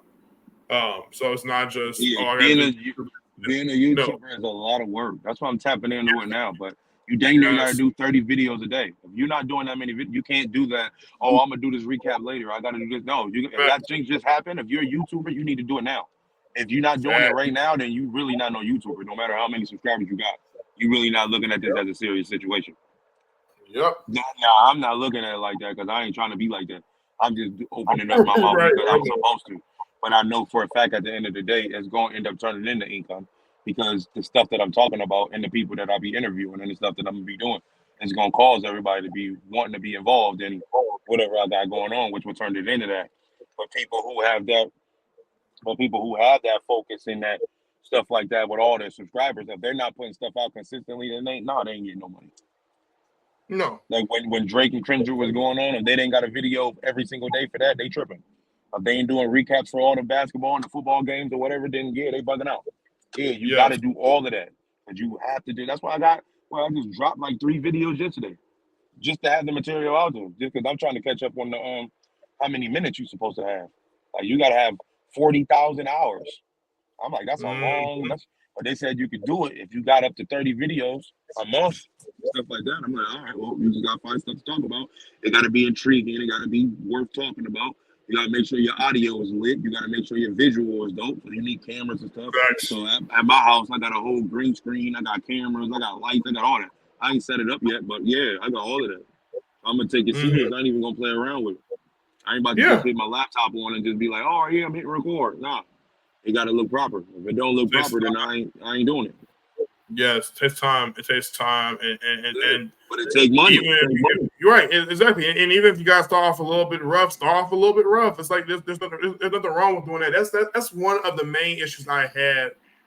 And I'm not trying to be funny when I say this, but BZ, if you know about my relationship with this guy, and at the end of the day, I don't mind exploiting it. I don't mind talking about it because I'm not trying to be like entirely disrespectful or mean when I say this. But that was one of my main issues when I came to doing the King Life podcast, was that I was telling my bro, I was like, bro, we ain't gotta worry about so much about how this thing needs to be perfect right about now. What we gotta worry about is just being consistent.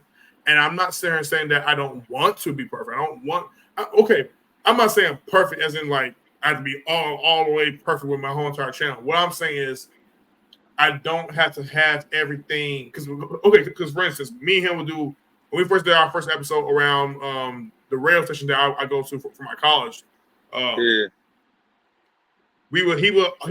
kept looking over the analytics, and he kept looking over the how the settings would work, how our mic would sound, how this would go over, blah blah blah, to the point where I had to do 18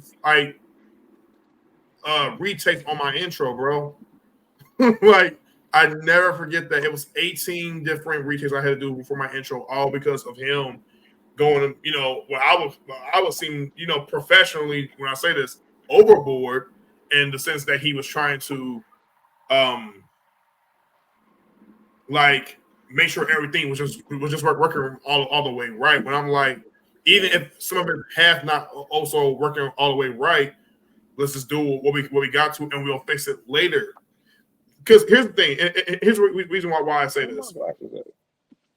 If you watch, you're fine. If you watch old YouTube content creators like the Markipliers, like let's say Logan Paul, that's where he came from. Logan Paul was a YouTuber, right? Right. Still is to a certain degree. But my point is, these guys came up. If you go back and watch their old videos, their qualities weren't all up to snuff like that. It was bad quality. Bad as far as what? I mean, it could be your camera quality. It could be how you're sounding through the camera. It could be you doing a 2-minute video and it not being a whole lot much of anything, but somehow it did blow up because you put a lot of time into it for it to blow up. You know what I'm saying? Did it come overnight? No. But eventually it did. You know what I'm saying? It would grow. So my point is, these guys started from the bottom, didn't have the greatest mic equipment, this equipment, that equipment, but they kept being consistent, and over time they built towards being better with what they needed for their content. You see what I'm saying? I get that, but I'm going to tell you, which is crazy. I'm going to tell you, but which is crazy. But your boy was 100% correct in everything that he did. Yeah, now you gotta look at it. You gotta hold on. You gotta look at it from this standpoint. You gotta look at what y'all representing. If you say it's King Life Podcast, there should be no slip-ups, period. Everything is supposed to be clean and 100% because of what we represent. Excellence and integrity, period. You don't just put stuff out just because it's a YouTube and we just doing whatever. You got to see what you're representing. And he probably took it as a serious situation. Like, because that's what I do. That's why I'm like, and Rail do the same thing. That's why you don't see Rail on video now, because he respects what he represents and his quality. So he's like, I'm not in the rail. It's been a rail cut spot no more where the good quality was where I could shoot the video. So I don't do videos until I get my background the way it's supposed to look. I'm only going to do the audio on purpose because of the fact that the quality that he wants to put out, he wants it to be that. And if there's no quality there, he's only going to do audio. So if he was saying that, and if your man's was saying that, that's why. And I can't be mad at him, because that's the reason why my first 4 episodes was all audio, because I was like, I don't got no visual. This ain't gonna look right. I just started using my iPad. My iPad looks better, so now I'm like, okay, well now this works. So now I can be on the camera. But before then, I wasn't gonna be on the camera because of what it looked like. Have a good one. I was like, because of what it looked like, and it's not even just because of what it looked like. It's because of what I represent. I represent God. So since I represent God, I'm not going in there half-stepping. I'm not going to have no no audio that don't sound like it's supposed to sound. I'm not gonna have no visual that's not supposed to sound like it's supposed to sound just because I'm like, well, just get it out there. I'm like, nah, no. If it ain't the quality, it ain't there. I'm not doing it. So I gotta respect him for that. I get it though. I do get it though. Yeah. I gotta respect him for that because he took that as a serious situation. I'm gonna look at the analytics and all that stuff too, because look at the product that we're putting out. Is the people it's the people following it, it's the people doing whatever. And because y'all probably had some type of blueprint on what y'all wanted to do. Me, I don't got no blueprint. I do what I do. Rail, he had a blueprint, or he has a blueprint. So that's how he presents his stuff. I don't have that. I just get on the mic, hit record, and just go. They different, but the quality of it is a different situation. That's something that people have to talk about, and I have to respect him for actually looking for that quality, because that's a thing. What's going on? Hey, how you doing? I'm all right. Yeah, so that's definitely something, bro. That's definitely something you might want to double back and talk to him if y'all was doing whatever, try to do it again or something, but or something. But I'm in 1,000% agreement with what that man did. No, because that could be just because of the name. Yeah, for sure. And I will say I'm in agreement. I will say I think part of my biggest thing was me being probably the most consistent when it came to being committed to wanting to do that stuff. Not do that stuff in the sense of what he was trying to go for, because I feel like, again, it takes two to tango sometimes. You know what I'm saying? Not just one person to have everything work. And my biggest thing was I was consistent with wanting to be active and do whatever. And I didn't feel like I was being met with the same treatment, because let's face it, at some point down the line, he just got to the point where he just got lazy and didn't want to do no more. And I'm just like, well, that's the reason why we're not going to get no more views, and it's going to take people who want to readjust and listen to what we're doing, because nobody cares anymore. So because nobody cares, you know, I still get comment every so often. People be talking about how you mean for the podcast episode. Great first episode, y'all did cool, but no one's probably watching anything that's new, even though they subscribe to it. It's just like one of those channels that has been sitting there collecting a whole lot of dust. You know what I'm saying? I feel like I'm somehow try to revitalize it and resume it just part on my own, because I don't know, me and him, you know, with all due respect, we're not on the best of terms right about now. So I just don't know. I don't know what I'm gonna do for this podcast. Okay. But if like I said, man, when you put kingdom or anything godly or anything, whatever, it gotta be presented with excellence and integrity. It can't just be, oh yeah, let me use my laptop camera, or let me just them days is over with. As far as what you represent, you can't do it that way. Now if you're just doing it regularly just cause, then do whatever. But when it comes like that, like, what we represent is far more greater. So we can't just be out here just doing whatever we want. Yeah, we can't just do that. The quality got to be there. But with the quality being there, it got to take money. So like, even if you got to just shut yourself down and be like, yo, I got to go find a job, but I need to go find me a mic. I need to go find me whatever. You got to do something. Because you can keep putting out material, but the more material you put out that's trash, there ain't nobody gonna watch it. Yeah. You know what I'm saying? Like in people's eyes. You know what I'm saying? Like, it's because you have people, famous people, that like, oh, yo, thanks for the recap. They didn't care what it looked like, as long as they was being talked about. I got people like that too. I've never recapped yet, but they just like, yo, just thanks for. I just appreciate you even talking about me on your YouTube channel. It's a lot of people that's like that. Like, salute to them. Yeah. But it's different when it looks like that. They're like, oh yeah, well.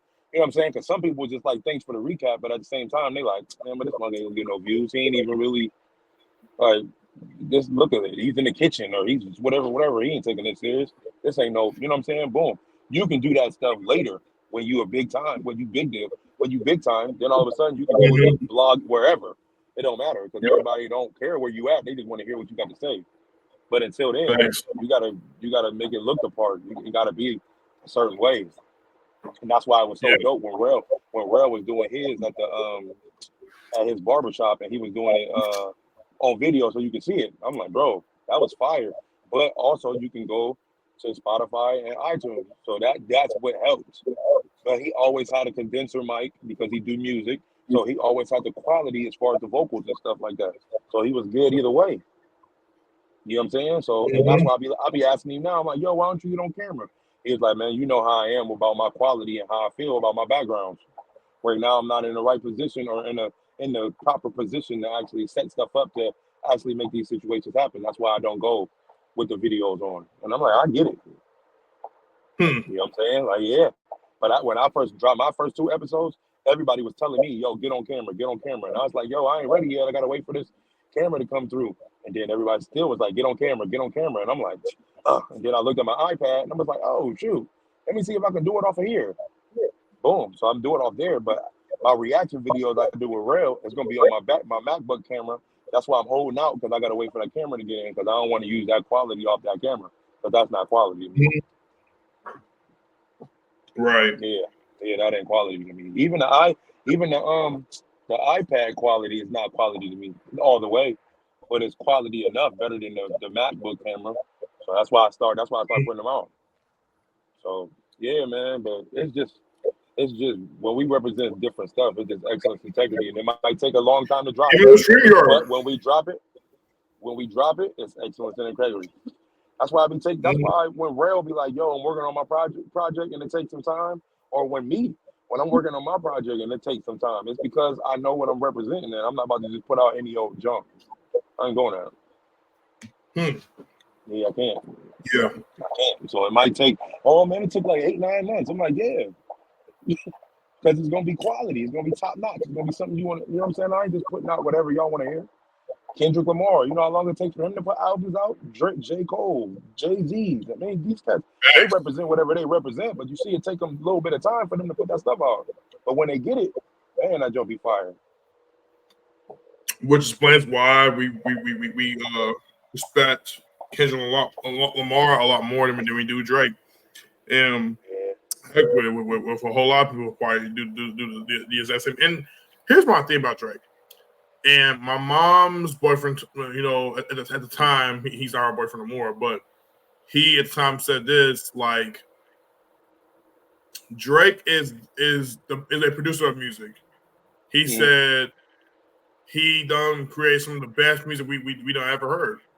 You know what I'm saying? Problem is, yeah, it's true. You know what I'm saying? The problem is, and when people go, okay, is he top 5 MC, top 5 hip hop rapper, you know, whatever you want to say, I go, no. I can't put it. I used to. For me, it was so for me in my order, and people, and you can disagree with this if you want to, it's okay. But for my order, it was Cole, Kendrick, and Drake, right? And then of course maybe I put Pac there, I put 50 there, and then that's your top 5. Yeah, that's my top 5. Yep. And you had J. Cole at number 1. Yep, because he's my favorite. Okay. Yeah, he's my favorite, and it's different reasons, man. It's for different reasons. So Cole, so it was Drake at first at the time, but now I replace him with Nas. Wow, Nas is fire. Yeah, Nas is definitely in my top 5, absolutely. And then I said Pac, and then I'm gonna go with 50. And then if I had to do my top 10, I like 50. Yup, and then I think somewhere in my top 10, I want to say Luda, T.I., maybe Snoop. I don't know, something like that. No word. Yeah, I like his music, but I ain't putting him on. I like his music, but I ain't putting him. Like, bro, when you made your whole career off spelling your name, that's not talent. Snoop, D-O-double-G, D-O-double. No, that's not talent. No. The L to C is kind of hard. He fired. Don't get it twisted. I can't put him in my top 5. Is what I'm saying. But that's because I'm like, bro, you spell your name in every song, like, bro, come on, man. What you do? Get out of here, huh? What do you do? He spell his name in every song. He spelled his name in every song. What do you mean? Snoop D-O-double-G. You hear that every song, bro. Yeah, So we know who you are. We know who you are. You don't gotta keep saying that. That's like a rapper. That's like a rapper. To me, that's like a rapper cussing. Bro, there's so many other words in a dictionary. Why do you have to say the cuss word? There's so many other words in the dictionary. Like, stop. I don't want to hear all that. So instead of Snoop cussing, he'll just spell his name. Like, get out of here. That's just me. But Snoop is dope, though. Don't get it twisted. I rock with him. But as far as top 5, you got to be kidding. my God. He ain't right. He'll never be in my top 5. He didn't spell his name and drop it like it's hot, did he? Probably he could have. He could have. If you listen to the whole joint, like, that's a possibility.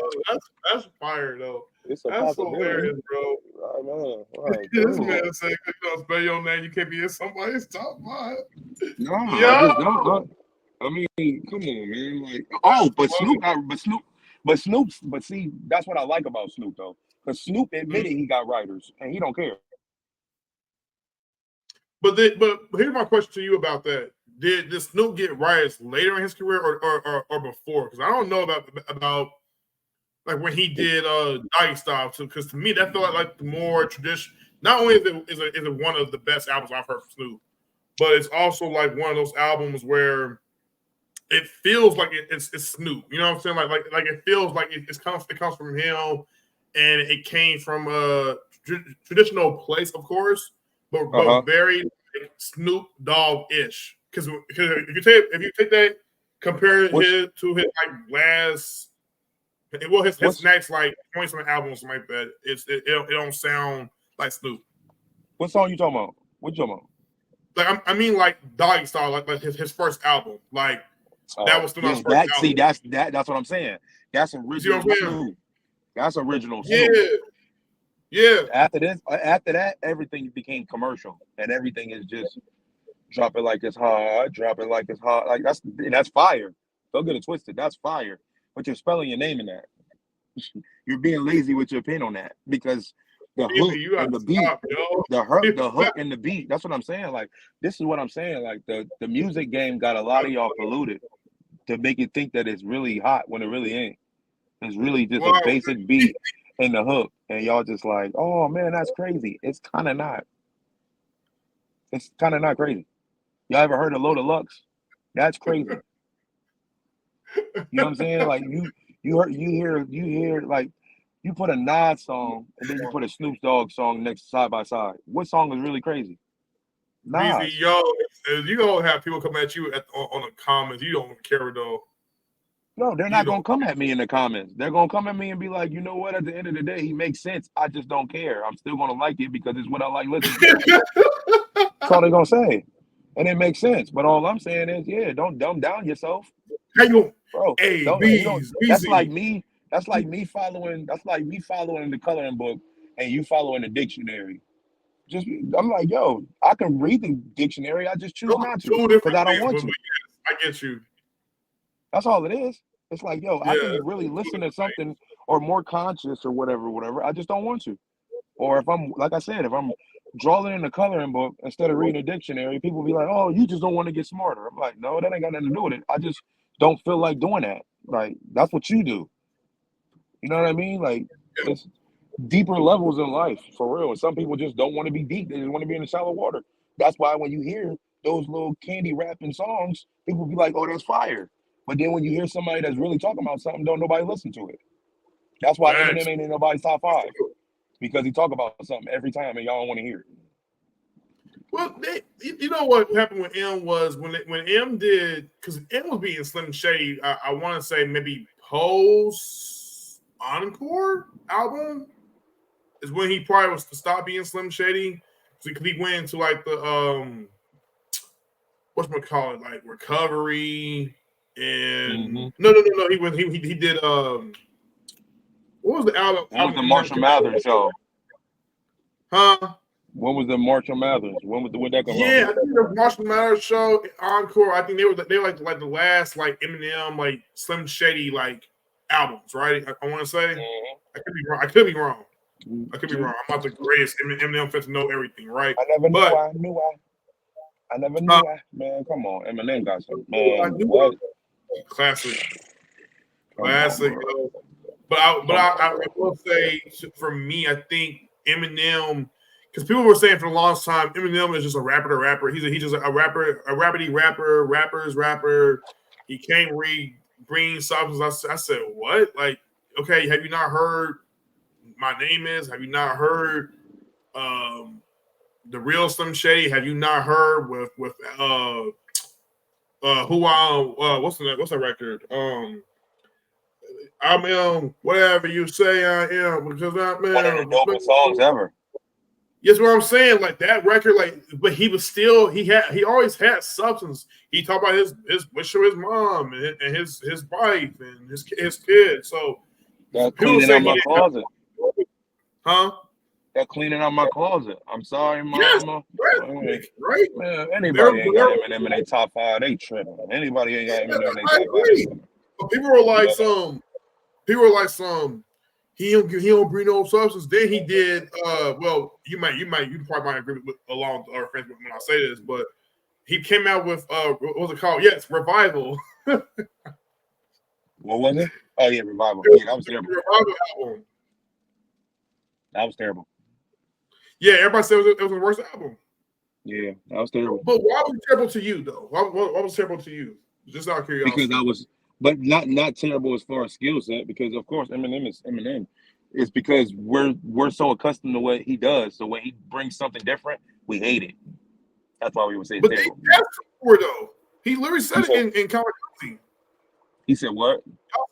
He said in Kamikaze, you guys wanted me to depart from the Slim Shady character and portray Marshall Mathers and Revival. Y'all wanted me to be honest and open and vulnerable on where I'm at in my life, and I gave you that. And the moment I give you that, and y'all said y'all want Slim Shady back, but y'all just said y'all wanted this out. So I can understand where Eminem was coming from, because I feel like people were being a bit fickle-minded when it came to that. Yeah, but that comes to when I speak on WWE and I talk about the fans. This is what you want. We give it to you, and you like, I don't want that. But I'm like, I thought that's what you wanted. Yeah, so that's when you start being yourself. And that's why after that album, he went back to becoming himself and not caring about what the fans said. I'm just gonna release what I release, and my real fans is gonna follow me, and that's it. That's it. He should have never even put out that Revival. Because his buzz was already crazy enough. He didn't have to do that. He didn't have to do that. Yeah, of course. There's never gonna be an album and he ain't got no, you know what I'm saying? Ain't never gonna be an album where he ain't got no fire on it. Right, Walk on what with Beyonce. Hey, come on, bro. Like, that's how he get down. He been like that forever. That's why I keep saying, like, man, there's a lot of people who don't got him in their top 5, and I'm like, why? What is your reason? Yeah, and who do you got in front of him? You do. Yeah, and who do you got in front of him? Like, bro, you tripping if you ain't got him up there. Who would you put in front of Eminem? Nobody. I don't got nobody. Really? No. I don't got nobody. So if you was to, right, but Eminem's not in your top 5, right? Yes, he is. Oh, he's in your top 5. He's my number one. He's my number one. That's my favorite. He's the greatest. Period. He's the greatest to me. He's the greatest. Who's your top 5? Done everything. Busta Rhymes, Eminem. Well, Eminem, Busta Rhymes. Who in my top 5? Right there? I know. I can't put Luda in my top 5. He's my favorite rapper. I can't put him in my top 5 as far as like, bro. Like, I would put him in there as far as like that, but if we're looking at a whole global situation, they would never put him up there. But to me, I'll put him up here. So I'll say Eminem, Busta Rhymes, Ludacris. This gonna be all the way left field for y'all, but Missy Elliott at 4. And then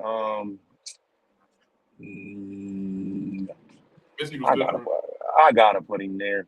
Oh man, I'll be trying to find ways to not put Wayne in that 5, but you just can't. Why?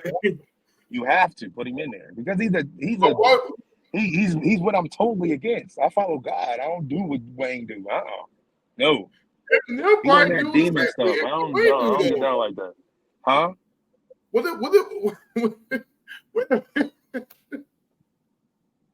You What said are you what? talking about? What do you mean? What am I talking about? Like devil worship, Lil Wayne? What are you talking about? You knew Did this? Eminem put the horns over his forehead in that one picture? But this is what I'm saying is the reason why I don't put Wayne there is because he don't write either. Yeah, freestyle, right? No, Yeah, he don't write either. And also, my cousin Okay. actually like at Eminem concerts is different than Lil Wayne concerts. And what I mean by that is my cousin went to a Lil Wayne concert and they actually had demons, well, evil spirits and stuff blinking out in and out on the screens. Eminem don't do that at his concerts. Really? He don't do that at his concerts. Yep. You have a good one. Yeah, he don't do that at his concerts. Eminem don't do that. Like my cousin, he spent all that money on that Lil Wayne ticket to leave. Because he was like, no, I'm not watching this. Like he said the screen was just flashing out and you would see Lil Wayne's face on there, but it would have like devil horns on it and be flashing in and out and all of that stuff. And then demon things would pop up on the screen. All of this stuff at the concert. Oh, thank you so much. Yeah, all of this stuff would happen at the concert. And I'm like, nah. Now, every time I see Eminem perform, I ain't never seen him do that. Now, if he believe in whatever and put his demon horns or whatever, that's cool. As long as we ain't see it, you can say it. As long as we ain't see it. Wayne's showing you every time he had a concert. Every time Wayne's at a concert, he got that screen on the back. And I'm like, bro, you can be a fan of that all you want to. I don't want to be around that type of atmosphere. Now, rapping ability, through the roof. Period. That's the reason why it's so hard to keep him out of it. But that situation is the reason why I won't put him there. Because I'm like, bro, you go too far with it. We know you follow the devil and all that, but you go too far. You try to put people under spells and stuff like that at your concerts. You going too far. No. You can't be in my top 5 for that. Just that alone. Yeah. Other than that, you got it. Because as far as rapping ability, come on, bro. Who else? Wayne is him. Like, What about Hova? Hove what? What about Hova? Jay-Z. Hove what? Like I said. He said Hova. What? Ain't nobody worried about no man. I've never been a fan of Jay-Z, bro. What the world, BZ? He's the greatest rapper of all time. No, How come you can't Jay-Z? Come on, stop the madness. Rail rap better than Jay-Z. Stop, bro. What are you talking about? Rail rap better than Jay-Z. At times I rap better than Jay-Z. Jay-Z ain't no best rapper of all time. He's that's what I'm saying. Y'all guys be blinded. No, that's what I be saying. Y'all guys be. That's what I be saying. No, I think they put Jay-Z in the Billboard number 2, and I think remember because we had looked at the list, they ain't put him at number 2. Yeah. And they put Kendrick at number 1. By the way, I'm showing BZ. I know he's not the greatest rapper of all time. So yeah, Kendrick could possibly be after what Kendrick just did. He could possibly be that. And the OG Jay-Z fans are gonna come at us and be like, what? Y'all ain't putting Hov at number 1? No, I'm not. I don't care. Hov here's what I believe. Here's what I believe. And anyone can make a case about Eminem being the greatest rapper ever. I will not dispute that at all. Right? Just for me personally, I'm always big on the one-ofs. I never call anybody the greatest. If you want to know who's the greatest of anything, look at it like this. God to me is the greatest. That's my cop-out answer. I don't care what nobody say. He's the greatest, ultimately, because he gave us all these dang on gifts, and we utilize them to the best of our abilities, either to glorify him or we don't, right? So when I look at Jay-Z, I say, yeah, he's up there. He's definitely one of the greatest. I can see the influence that he's had over other rappers, but personally, did he impact me? See, I base my top 5 over artists that have impacted me for different reasons, right? Jay-Z, J. Cole, and Tupac relate to me. Kendrick Lamar helped me craft together when it comes to my lyricism. Nas, because I enjoy his street smart stories, and I can tell that he also is all about wisdom and knowledge. When I listen to 50 again, the street heavy, it's riveting to what he talks about, not because it's anything new, but it's the way he does it. It's just artists that I feel that tell simple stuff, but they do it in an effective manner, right? Now, I also appreciate lyrics. Do I appreciate bars? Do I appreciate wordplay, metaphors? double entendres, triple entendres, punchlines, you name it. Yes, I do. I 1,000% do. But I base my criteria over artists that have impacted me to the point where I feel like relating and having emotional investment works a lot. It goes a long the way for me, just for me, right? Everyone else be like, how come you don't value bars? I'm like, I do value bars. And Lil Wayne is a great. Lil Wayne is his ability to convey wordplay so well in his raps. It's amazing. I'll never take that away from him. Eminem can sometimes do it better, right? Jay-Z, I think the thing with Jay-Z is, and this is why when people ask me the comparison, how to compare, right? Mm-hmm. And we take the big three, right? Which I still believe the big three, even though Kendrick Lamar said what he said, right? I still You said what about the big three? He said after the big three is big me, right? Yeah, that's right? true. I ain't no big three. Big M. That's how you felt. Can you mad with that? But for the longest time, it's been him, Cole, Drake. Have you want to like put them up in your Mount Rushmore up to big three, right? Yeah. I always made the comparison that Drake to me is the Jay-Z of the group. Kendrick Lamar will either be like he's the what? He's the Jay-Z. Jay-Z of what? Drake is Jay-Z in the sense that he's commercially successful, right? You can make a case for either Pop being Kendrick, Pop being Cole, Nas being like Cole being more like Nas when it comes to the way he details his intricacies. You can say Kendrick because of how reliable he is in his own way of being an activist and whatever have you. You want to tie them in, but to me, Drake and Jay-Z, I compare them in the sense of commercial success. I remember saying that in the class one time, and these dudes looked at me and were like, "Yo, you tripping? What are you talking about?" I'm not talking about in terms of overall revenue, but I'm not saying Drake is on Jay-Z's level or Jay-Z's on Drake's level. But I'm talking about the fact that these guys went from doing what made them great, and then eventually they kind of like went towards the commercial aspect of furthering their greatness, which to me, that's the only main reason why people give Drake an edge and Jay-Z an edge, because people love J. Cole. I mean, not starting J. Cole. Love Drake when he does the R&B sing from time to time, or they'll love not everybody. Some people will love that, and they'll love him doing the dance hall, being multifaceted in those genres, right? Mm-hmm. People love when Jay-Z went from being the Reasonable Doubt commercial, I used to sell drugs from Rat's Rich Story, blah, blah, blah, to now I'm in business. I got it on lock. I'm killing it. I'm in the game. I got your girl with me, blah, blah, blah. And then eventually he went into how you got to be a boss and handle your business, right? Mm-hmm. Mm-hmm. I can see, and the reason I'm only giving Drake this overall comparison is because they're both successful when it comes to their money.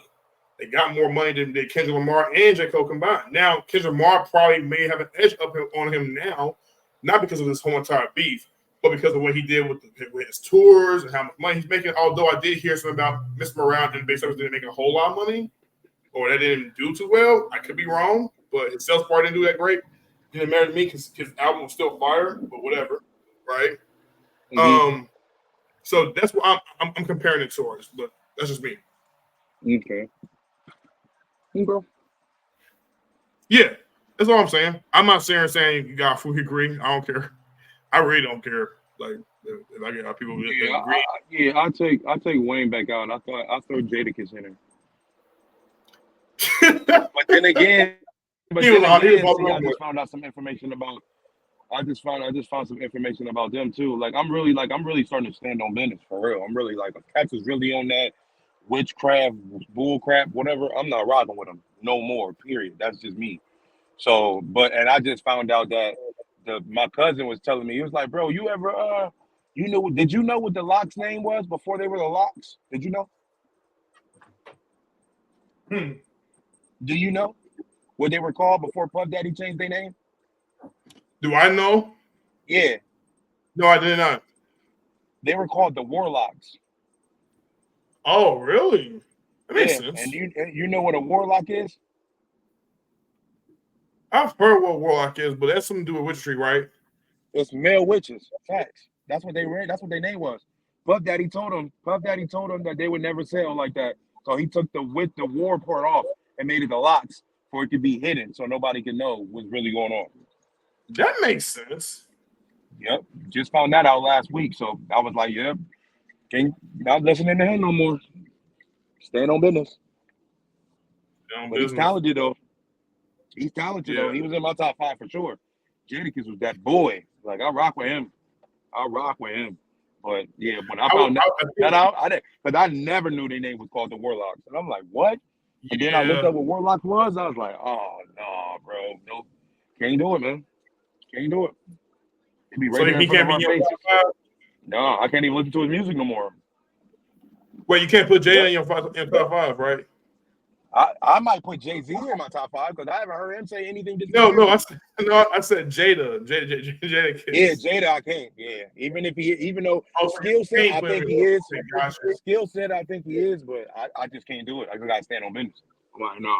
If y'all representing the other side, I can't rock with you. Now, granted, like even though what you cussing like Ludacris and him, he got that one song. I give him my daughter just to let her breathe, and I definitely died for Jesus because he died for me. I don't care. That's it. He might be cussing doing his thing, but Jesus is his man. I'm rocking with him. So that's why I rock with Luda, period. That's it. Luda said that. Yeah, he was like, and I definitely died for Jesus. Because he said that on Release Therapy. I do it for hip-hop. Matter of fact, if I'm not mistaken, Jay-Z and Nas was on that song. I think. How come DMX can be in the top 5? Because I don't think DMX lyrically was crazy like that. I think he'd be top 10, top 20. Yeah, for sure. For sure. That ain't no debate. He definitely top 10. He definitely top 10. It won't be. I ain't gonna go. I can't put 20 artists in front of him. RPX, yeah, he was one of the ones that was actually struggling, fighting demons, and we got to see it. You see what I'm saying? Yeah. So that's a whole other thing. So I respect him 20 times more for that.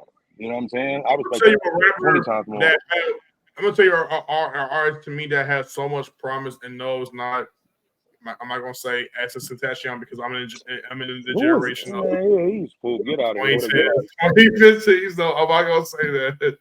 I was going to actually, honestly, I'm a 90s hip hop kid at heart. I really love 90s hip hop more so than just about 2000s. I mean, 2000s, Mr. 50, of course, but whatever like that. But for me, I would say in 90s, I think one of the artists that I always felt like had so much promise and could have like really further his career had he still lived was Big L.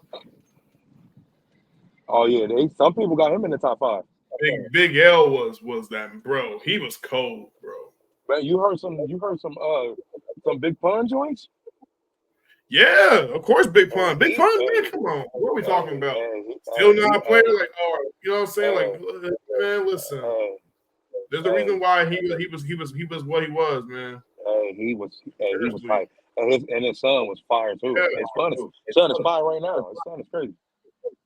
Yeah, I saw his freestyles on not Funk Flex, but Sway. His son go crazy. Yeah, fact. So since you saying you say you a 50 fan, right? Like I know Rail is. Rail went crazy when he went to that 50 Cent concert. That man knew the words to every song. I'm like, dang, Rail, you know all the words to Rail? He said, I know everything. I know everything. I'm like, dang, boy.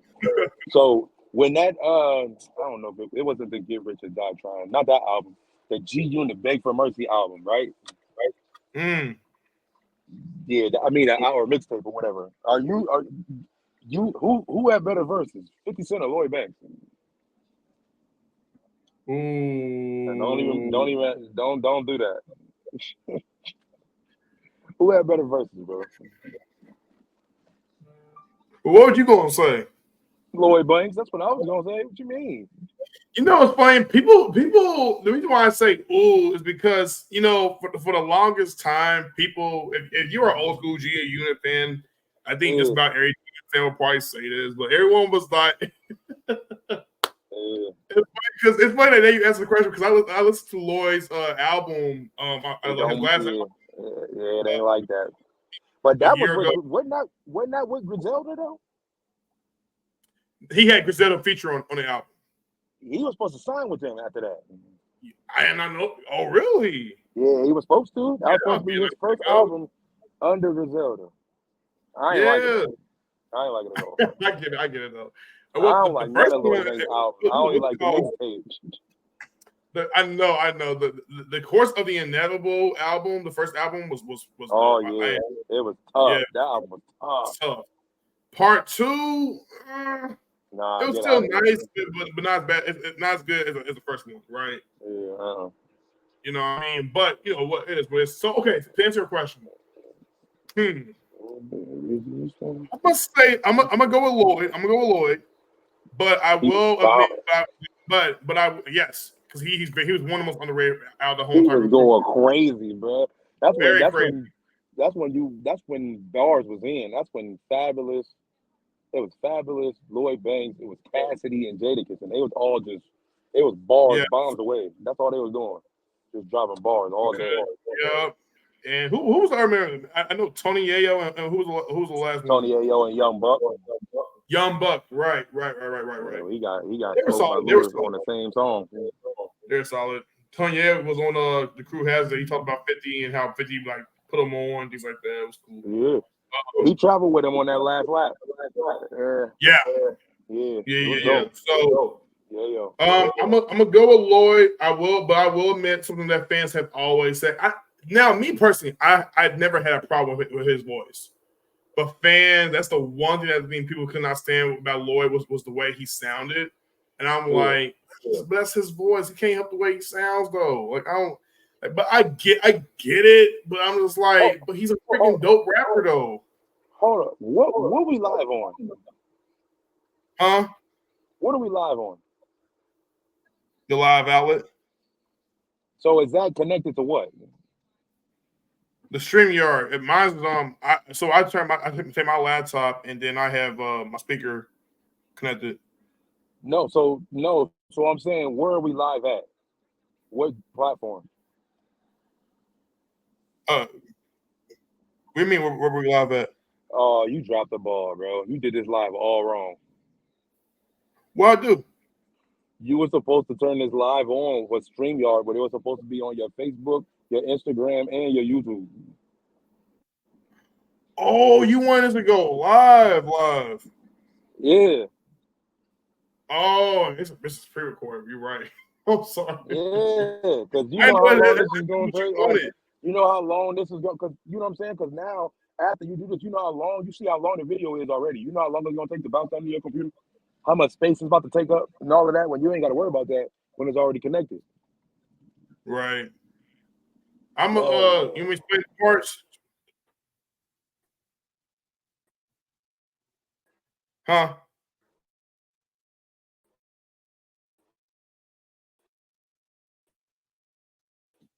You're gonna wait.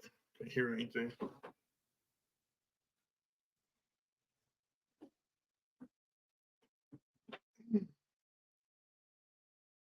I didn't even know you want to go live like I said that, you bro. don't have to, because how long we been on?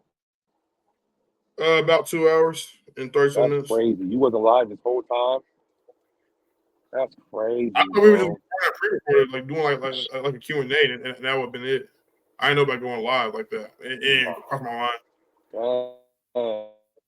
My bad, bro. Dang. I didn't know that's what you wanted to do. But that's why I was doing the Q&A. I figured it was just gonna be me and you asking each other questions. I didn't even know if you wanted more people to like come around and then. But the live, that's what I'm saying. But the live outlet was never on, never not on live. It was always live. It was always on YouTube. I mean Instagram. It wasn't never just a pre-recorded. It was always something where everybody could see it. So when you was like, "Yo, we doing a live outlet," I'm like, "All right, well, you got to link up to the to your channel." I can. Oh, sorry, my YouTube channel. Yeah. I can link up. You said what? You mean put it like through my Instagram with no, a link? Like if you stop the video now, you split this video up. It's got to be loaded up for a whole hour on YouTube. I mean on Instagram. Yeah, that's too long. Yeah, you got to keep your phone on the Instagram situation or whatever, or it won't upload. Yeah, I figured that out. No, that's I'm sitting there like, bro, how is we doing this live? And you just okay. You just pre-recorded it. That's what you did. Yeah, yes. Dang. It's a stream. It's through StreamYard and everything else like that. Yeah. Mm-mm. Yep. Shame on me. Dang, man. Dang. But that's cool though, because I guess you could go and edit the spots that I was you couldn't Yeah, hear me I because mean, of the thing and all that, so that's cool. do you want me to? Yeah, we could break it into parts, and I mean, at least people will be able to tune in back and forth on YouTube and whatnot. Do you want me to break into like how many parts you want me to break into? Shoot, I mean, you said it was 2 hours long, didn't you? I don't even know. I got 30, 30, 30, 30, 30. I guess. I don't know. Man, I don't know. Dang, that's wow, bro. I can't believe you didn't put that on your page. That's wild. You know, you ain't made it clear. You just said you gonna hop on the live. I said, all right, we're gonna do it live and whatever have you. Yeah, but when you say live, that's live. You got to be on there for people. Oh, to see. I That's no live outlet. I wasn't. Yeah, like yo, we going live. Like IG and something like that. I'm like, yeah, all right, we live. I'm like, bro, that's a lot of. Well, I mean, as long as you break down the material, you good. But man, you know the StreamYard, right? Huh? You know we was on StreamYard this whole entire time, right? Yeah, but that's not nowhere. My StreamYard is connected to everything. When I hit live on StreamYard, it's on Facebook, it's on TikTok, it's on Twitch, it's on YouTube, it's on all of that. Okay. The destination. So as soon as I hit the button, I'm on all those platforms. Okay, I got you. Instagram, are you live on Instagram now too? No, you can't be live, right? Because I recorded it. You said what? Got you. No, you can't. No, are you live with this right now, or you can't because I didn't. No, you already pre-recorded, so you can't go live now. You have to stop it and then do it all over again. Dang, yo. Yeah, that's what I'm saying. Yeah. Yo. Well, yep, that's why I said what I said. I was like, bro, no, people need to hear this. That's why I was like, yeah, no, they need to hear my answer. When you said something about Jey Uso, I was like, no, they need to hear my answer. We need to go live for this. And normally when we go live, it's like, all right, well, Rail will go on, and we get on there, and Ebony get on, or whatever, or we'll do it that way so everybody can see it while we have a conversation. Yeah. Oh man, you got a whole bunch of material for us. I'm so mad. That's crazy. Oh man. No, that's wild, bro. I'm so mad. Yeah, now you got to do a lot of editing. Bro. I see your point now, bro. I'm pissed. Right, gotta be a lot of editing. A lot of editing, bro. Yeah. All right. Well, I tell you what. Next time we do this, one of these things, let me know live. Live. Connect all your destinations to your joint. Yep. Tell you, text me, bro, live with the big cat words and the 3 exclamation points. Yeah, that's wild. I'm disappointed. I'm not even gonna hold you, bro. That's wild, bro. That is so wild. I don't let BZ down. I'm like J. Cole. I let Nas down. I let BZ down. I'm like, what? Because in my head, I'm like, man, ain't nobody saying nothing in the comments. Like, whatever, on your joint, on your side, in my head, I'm like, nobody saying nothing. Like, I could see if somebody came on and be like, bro, his phone always cutting out or something. Somebody say something. Like, they nobody say nothing. I'm like, man, this is wild. And now it's because they ain't nobody saying. I'm like, oh, man, what? What are we doing here?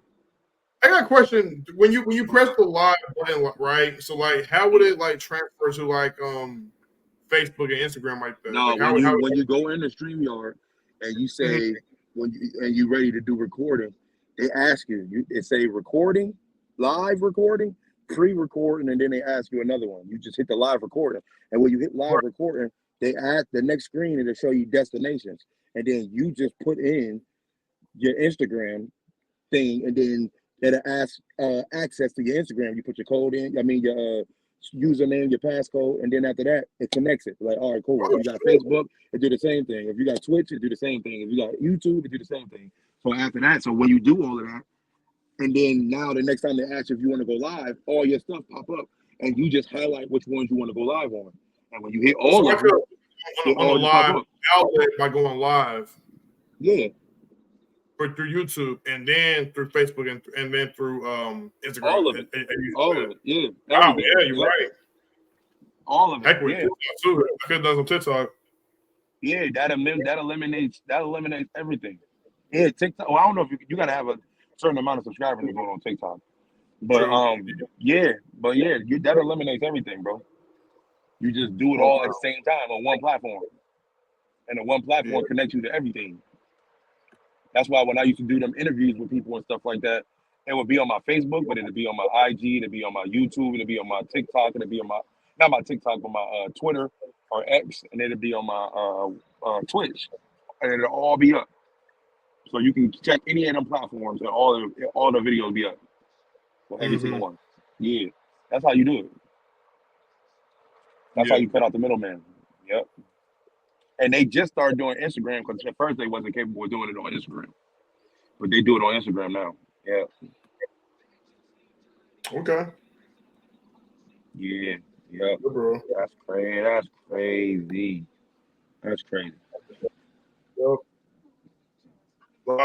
This is what I'm gonna call the live update portion. All right. Crazy. Yeah. The live update portion is what I'm gonna call it.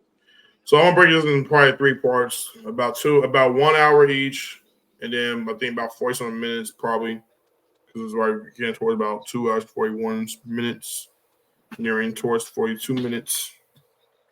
Do it that way.